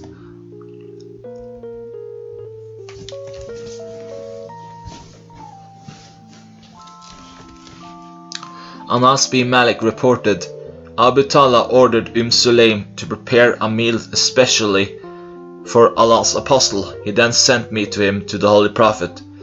The rest of the hadith is the same, but there is a slight variation of wording. Allah's Messenger placed his hand and mentioned the name of Allah upon that, and then said, Admit 10 men. He, Abu Talha, admitted them, and they got in. He, the Holy Prophet, said, Eat while mentioning the name of Allah upon it, the meal. They ate until 80 persons had taken the food. Then Allah's Apostle had his meal, and so the members of the household, and still they left some food. Anas bin Malik reported this incident pertaining to the feast given by Abu Talha to Allah's Apostle, with the addition of these words, Abu Talha stood at the door to welcome the honorable guests until Allah's Messenger,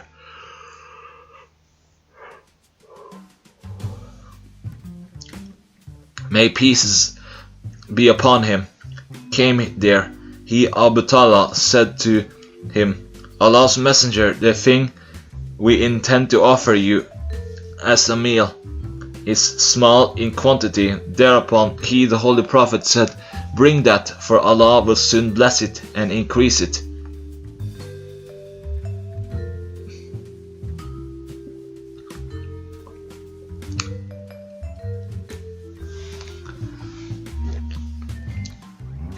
Anas bin Malik reported this hadith with a slight variation of wording.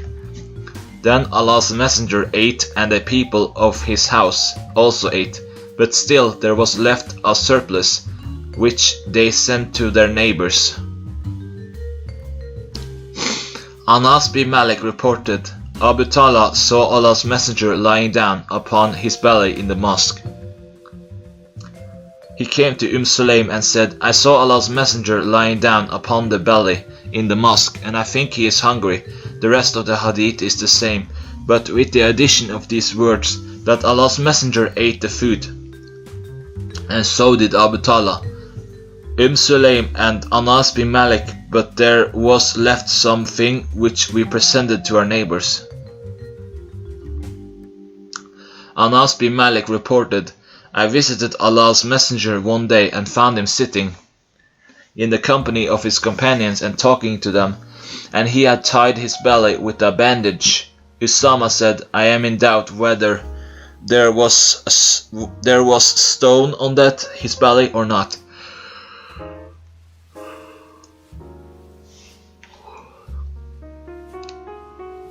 I asked some of his companions why Allah's Messenger had bandaged his belly.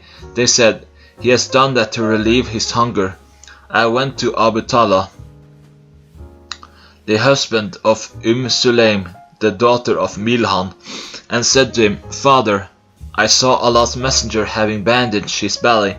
I asked some of his companions the reason of it, and they said that it was due to hunger. Abu Talha came to my mother and said, Is there anything? She said, Yes, I have some pieces of bread with me and some dates. If Allah's Messenger comes to us alone, we can feed him to his fill, but if someone comes along with him, this would be insufficient for them. The rest of the hadith is the same.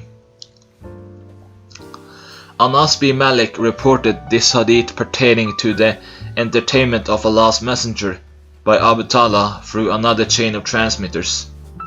Chapter 21. It is permissible to eat soup, and it is recommended to eat squash, and for the people eating together to show preference to one another, even if they are guests, so long as the host does not object to that. Anas bin Malik reported, a tailor invited Allah's Messenger to a meal, which he had prepared. Anas bin Malik said, I went along with Allah's Messenger to that feast. He presented to Allah's Messenger barley bread and soup containing pumpkin and sliced pieces of meat. Anas said, I saw Allah's Messenger going after the pumpkin round the dish, so I have always liked the pumpkin since that day. Anas bin Malik reported that a person invited Allah's Messenger to a meal. I also went along with him. He brought soup containing pumpkin. Allah's Messenger ate that pumpkin with relish. He, Anas, said, when I saw that, I began to place it before him and did not eat it myself. Anas said, it was since then that pumpkin was always my favorite food. Anas bin Malik reported that a tailor invited Allah's Messenger to a feast. There has been an addition to this that Thabit said, I heard Anas saying that any meal that was prepared for me after that I tried that it should contain pumpkin.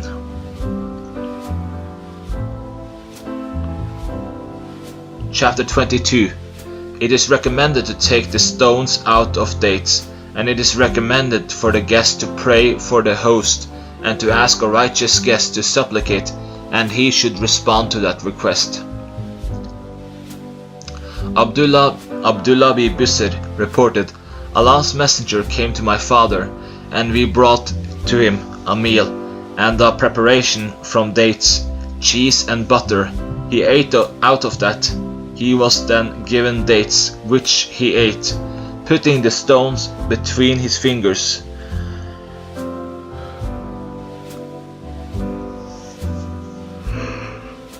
And holding his forefinger and middle finger together.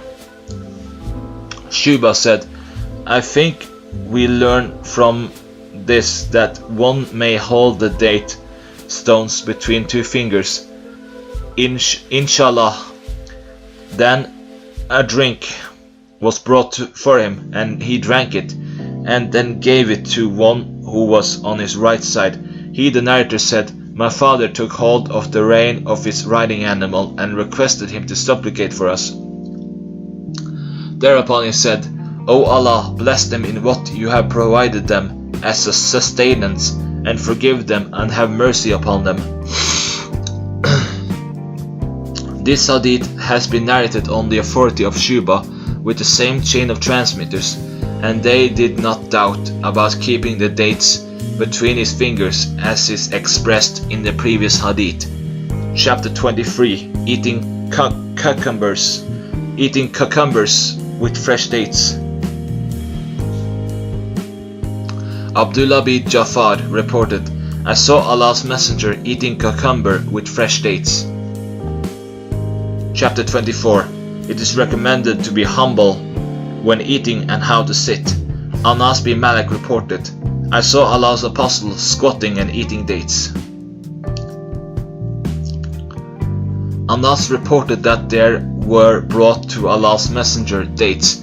He distributed them in the state that he had been sitting upright in an easy posture, and he had also been eating them a bit quickly.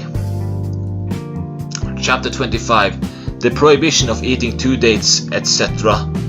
at a time when eating with a group, except with the permission of one's companions.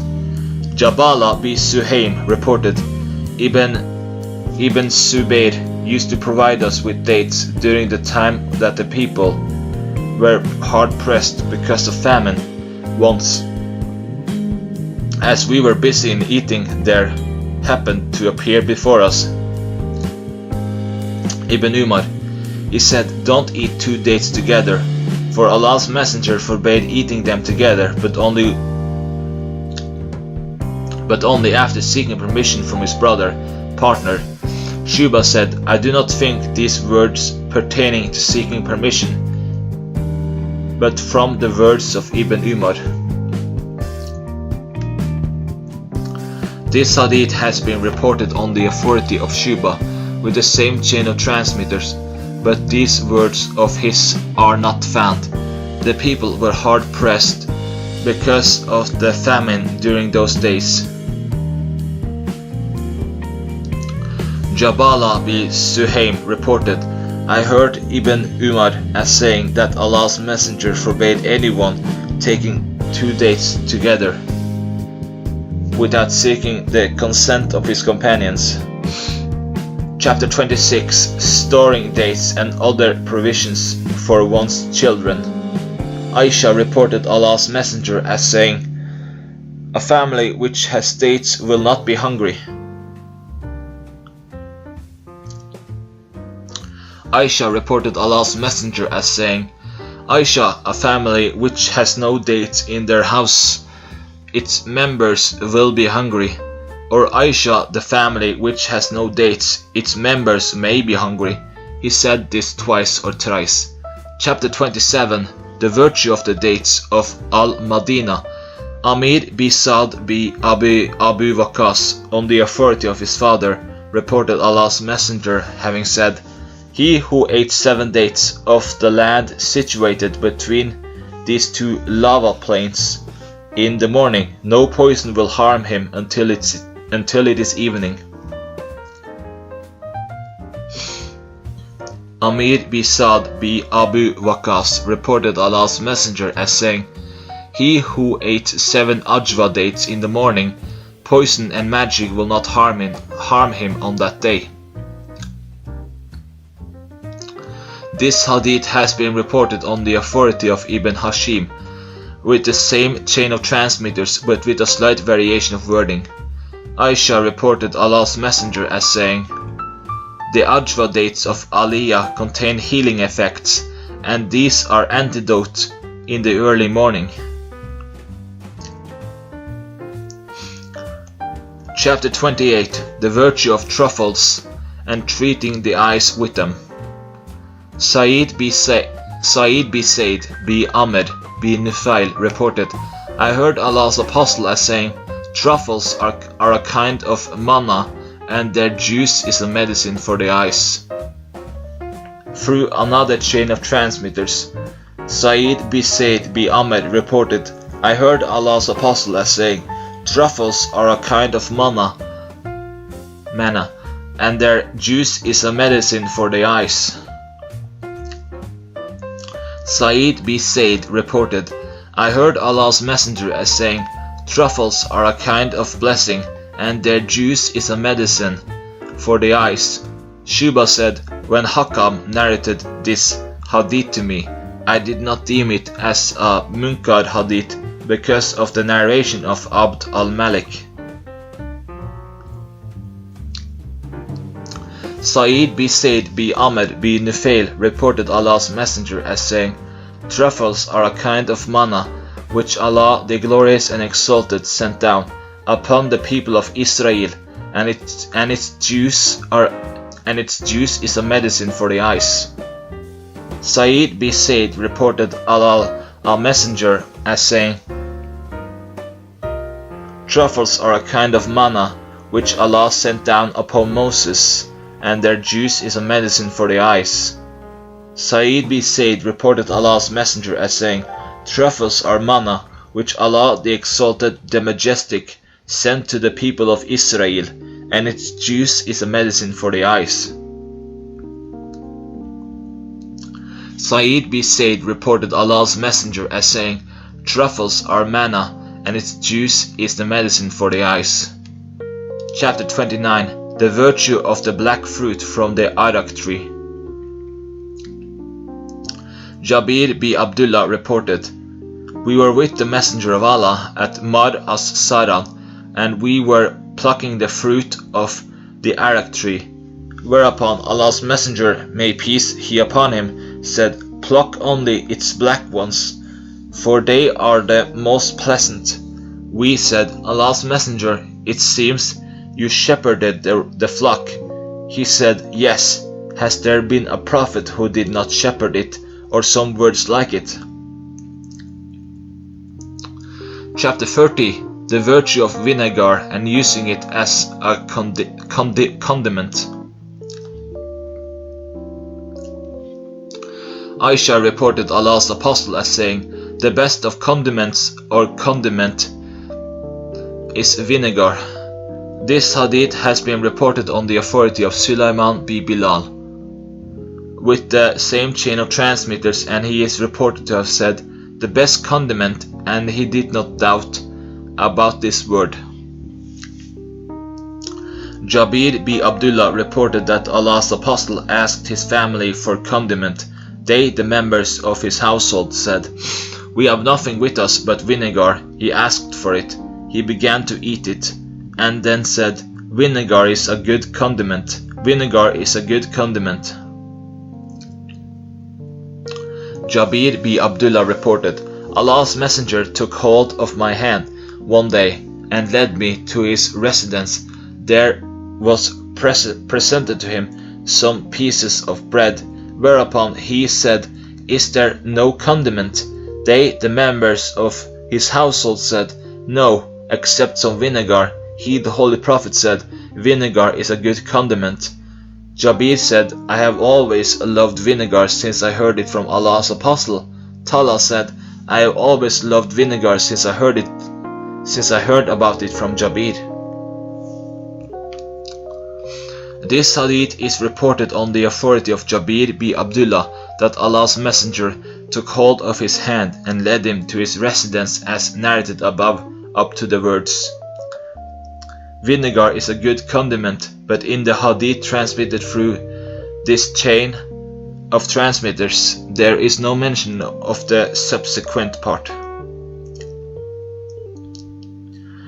Jabir b. Abdullah reported, "While I was sitting in my house, there happened to pass by me Allah's Messenger. He made a gesture to me, and I stood up for him. He took hold of my hand until we came to one of the apartments of his wives. He entered and then asked me to get in. So I entered, and there was hanging a curtain beside her. He, the Holy Prophet, said, 'Is there any food with you?' They, the members of the household, said, 'Yes.' And then there were brought 3 loaves of bread for him, the Holy Prophet, and placed in the basket of palm leaves. Allah's Messenger picked up 1 loaf and placed that before him, and then picked up another one and placed it before me. He then picked up the 3rd one and broke it into 2 parts, and kept the 1/2 before him and the other half before me, and then said, 'Is there any condiment?' They, the members of the household, said, "There is nothing in the form of condiment, but some vinegar only." He said, "Bring that, for vinegar is a good condiment."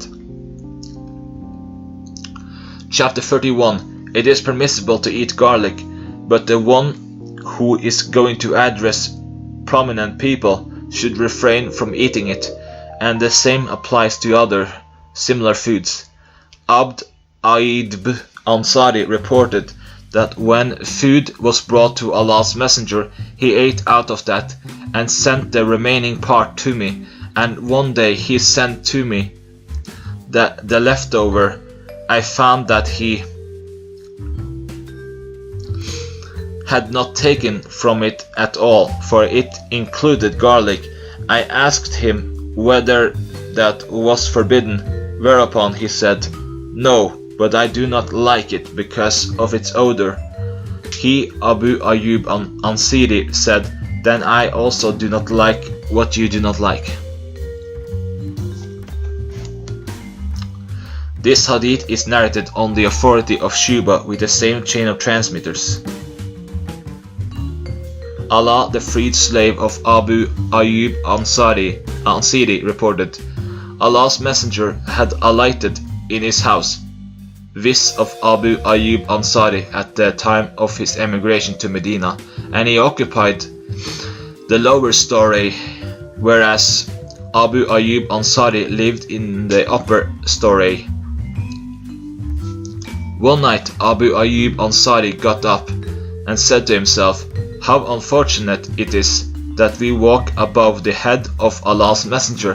So they went aside and spent the night in a nook, and then told Allah's Apostle about it, whereupon Allah's Apostle said, "The lower story is more comfortable for me." But he, Abu Ayyub Ansari, said, "We would not live over the roof under which you live." So Allah's Messenger shifted to the upper story, whereas Abu Ayyub Ansari shifted to the lower story.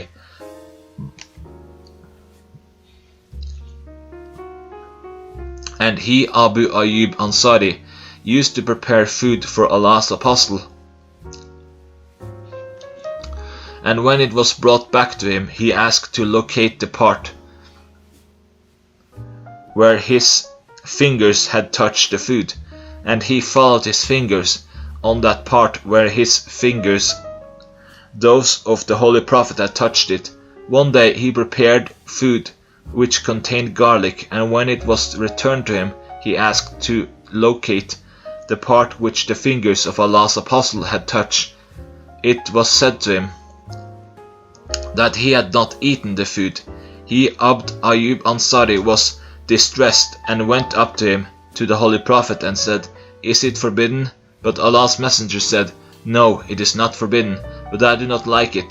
And he, Abu Ayyub Ansari, said, "I also do not like what you do not like, or which you did not like."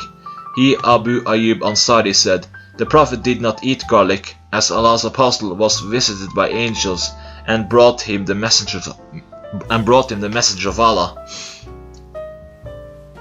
Chapter 32. Honoring guests and the virtue of showing preference to one's guest. Abu Huraira reported that a person came to Allah's Messenger and said, "I am hard pressed by hunger." He sent message to one of his wives to procure food for him. But she said, "By him who has sent you with truth, free is nothing with me to serve him, but only water." He, the Holy Prophet, then sent the same message to another, and she gave the same reply until all of them gave the same reply. "By him who has sent thee with the truth, there is nothing with me but only water." Whereupon he, the Holy Prophet, said, "Allah would show mercy to him who will entertain this guest tonight." A person from the Ansar stood up and said, "Messenger of Allah, I am ready to entertain." He took him to his house and said to his wife, "Is there anything with you to serve the guests?" She said, "No, but only a subsistence for our children." He said, "Distract their attention with something, and when the guest enters, extinguish the lamp and give him the impression that we are eating." So they sat down, and the guest had his meal.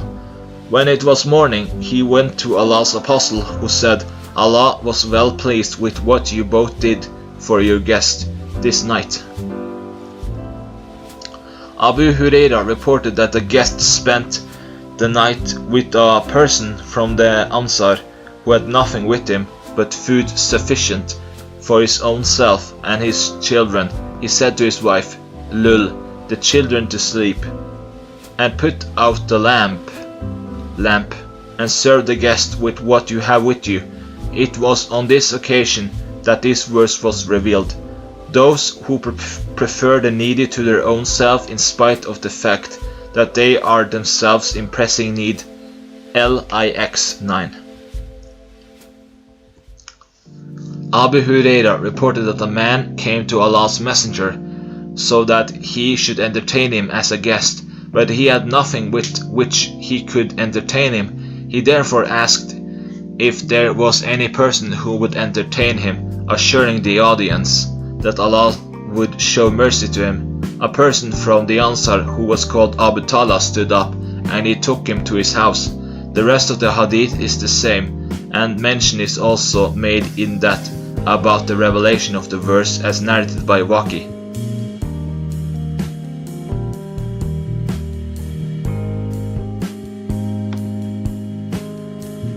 Miqdad reported, "I and two of my companions were so much afflicted by hunger that we had lost our power of seeing and hearing. We presented ourselves as guests to the companions of the Prophet, but none amongst them would entertain us. So we came to Allah's Apostle, and he took us to his residence, and there were 3 goats. Allah's Apostle said, 'Milk these for us.' So we milked them, and every person amongst us drank his share, and we set aside the share of Allah's Apostle. It was his habit to come during the night and greet the people present there, in a manner that would not wake up one in sleep, but make one who was awake hear it. He would then go to the mosque and say prayer, then go to the milk and drink it." Miqdad added, "One night the Satan came to me when I had taken my share, and he said, 'Muhammad has gone to the Ansar,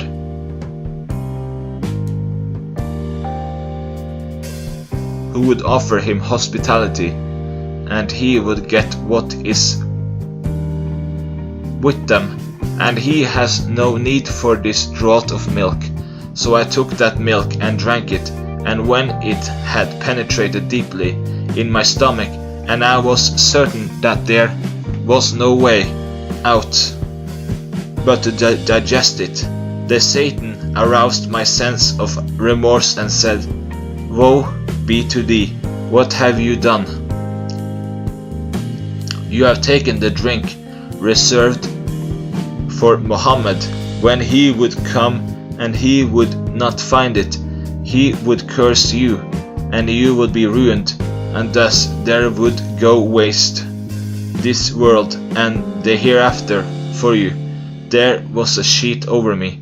As I pulled it upon my feet, my head was uncovered, and as I placed it upon my head, my feet were uncovered, and I could not sleep, but my 2 companions had gone to sleep, for they had not done what I had done. There came Allah's Apostle, and he greeted as he used to greet by saying, 'As-salamu alaykum.'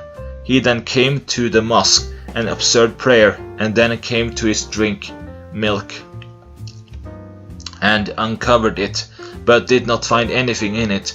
He raised his head towards the sky, and I said to myself that he, the Holy Prophet, was going to invoke curse upon me, and I would be thus ruined. But he, the Holy Prophet, said, Allah feed him who fed me, and give drink to him who provided me drink.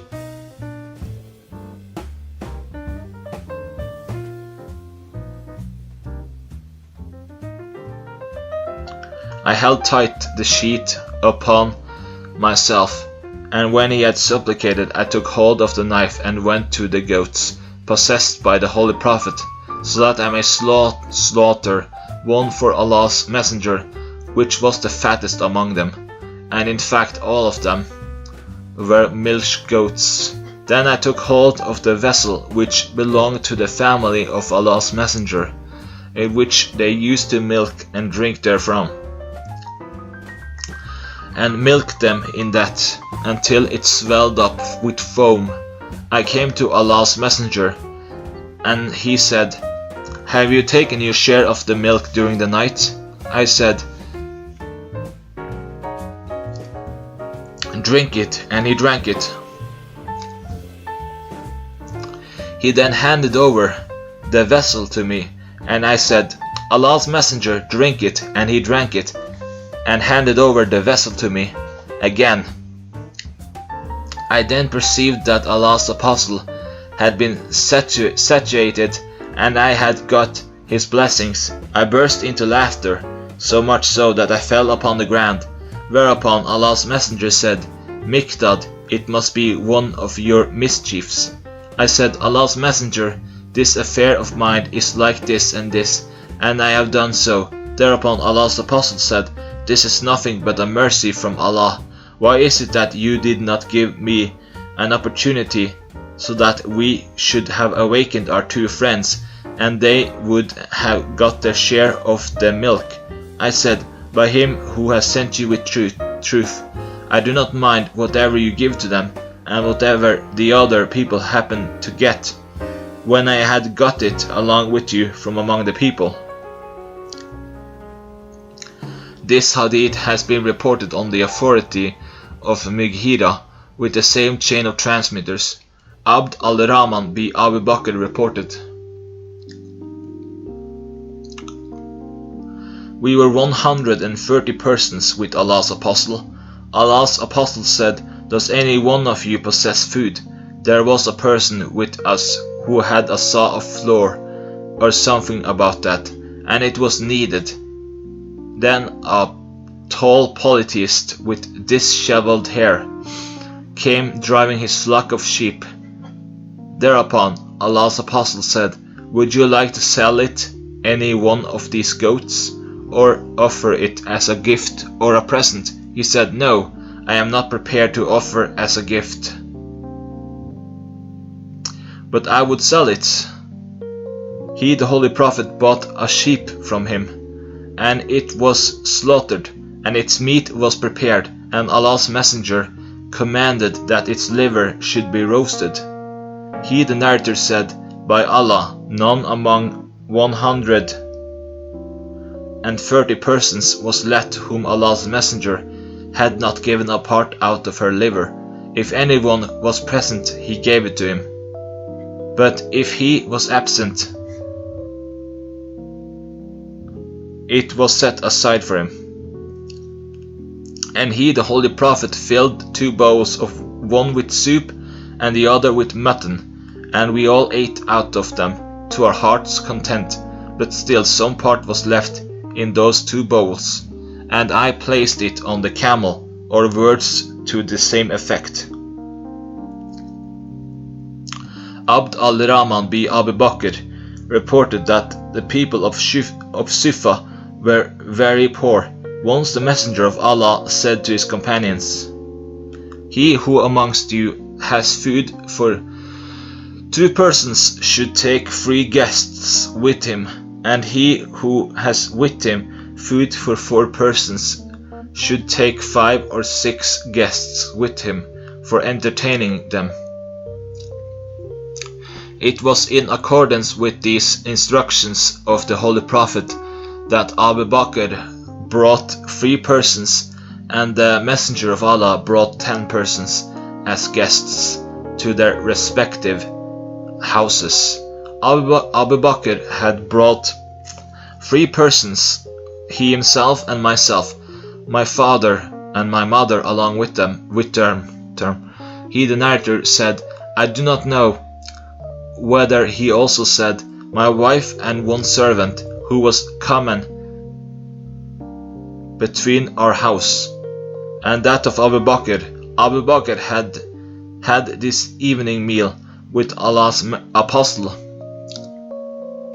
He stayed here until night prayer had been offered. He then came back to the house of Allah's apostle and stayed there until Allah's messenger felt drowsy, and Abu Bakr then came back to his own house. When a considerable part of the night had been over, as Allah had desired, his wife said to him, What held you back from your guests? He said, Oh, have you not served them the evening meal by this time? She said, It was in fact served to them, but they refused to eat until you came. He, Abd al-Rahman, said, I slunk away and bid myself. He, Abu Bakr, said, Oh, you stupid fellow, and he reprimanded me, and said to the guests, Eat, though it may not be pleasant now. He said, By Allah, I will never eat it. He, Abd al-Rahman, said, By Allah, we did not take a morsel when from beneath that there appeared more until they had eaten to their fill, and lo, it was more than what it was before. Abu Bakr saw that and found that it was so, or more than that. He said to his wife, Sister of Bant Firis, what is this? She said, By the coolness of my eyes, it is in excess by 3 times over the previous one. Then Abu Bakr ate, saying, That was from Satan.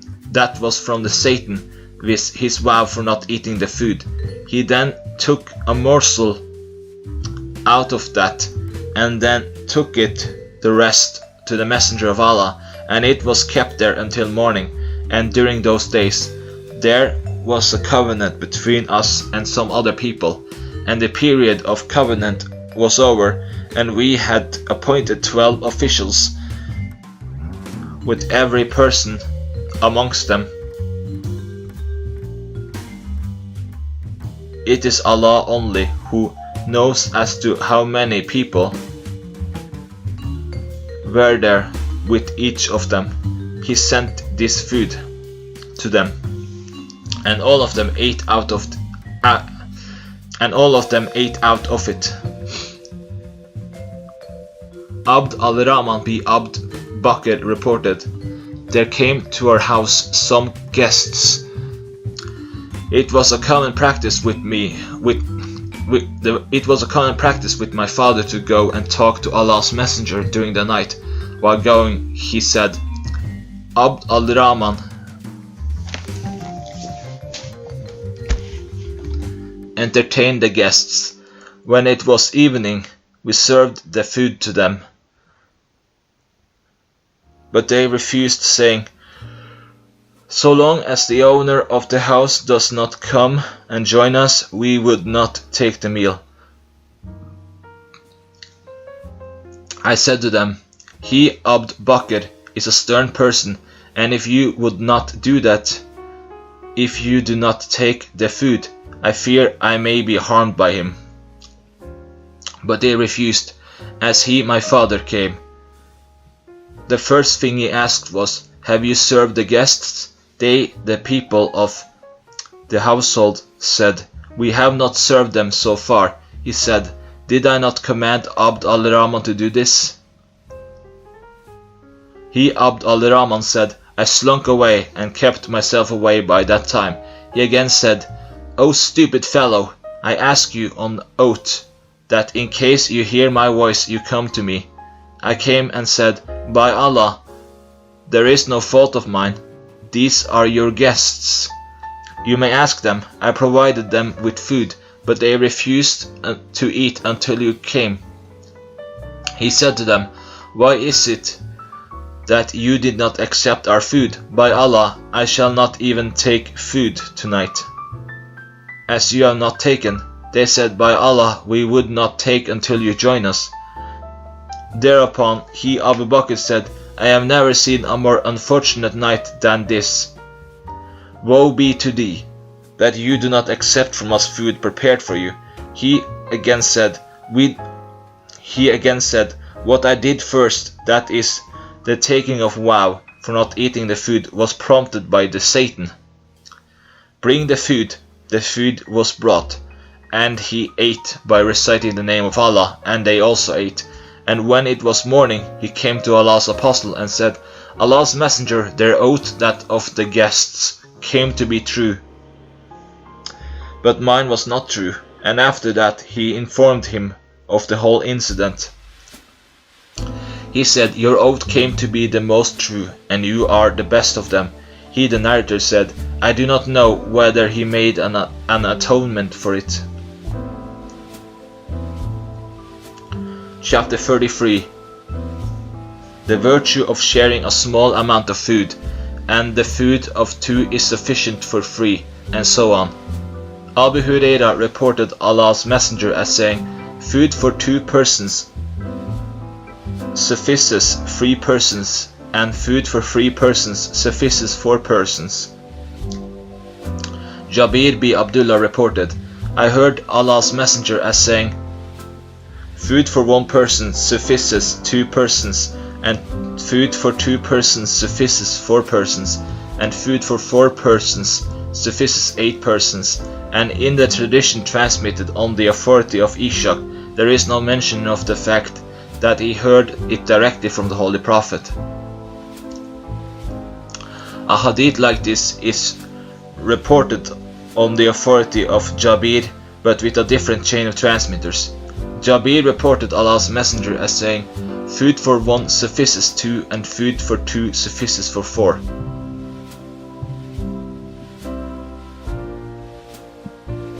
Jabir reported Allah's messenger as saying, "Food for 1 person suffices 2, and food for 2 persons suffices 4 persons, and food for 4 persons suffices 8 persons." Chapter 34.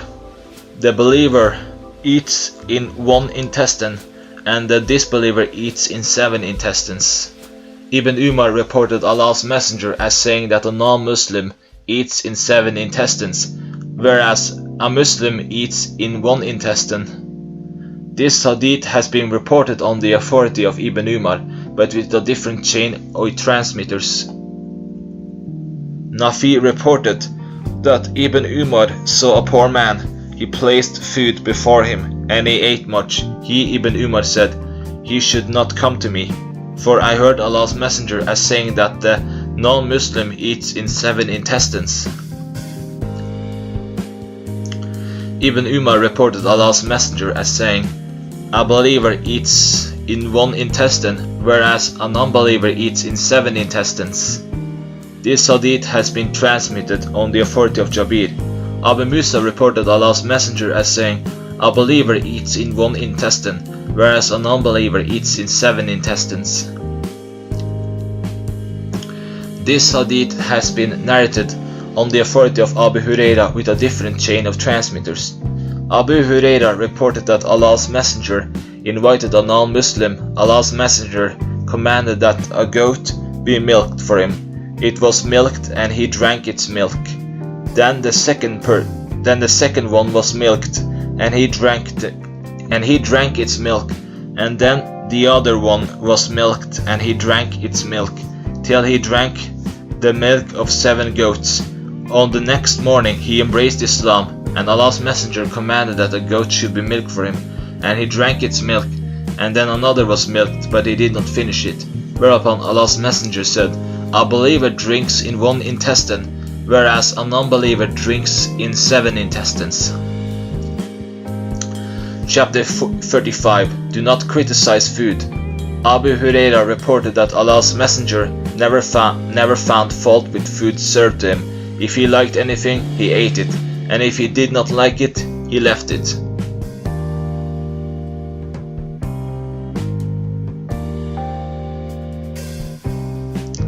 This hadith has been narrated on the authority of Hamas with the same chain of transmitters. A hadith like this has been narrated on the authority of Hamas.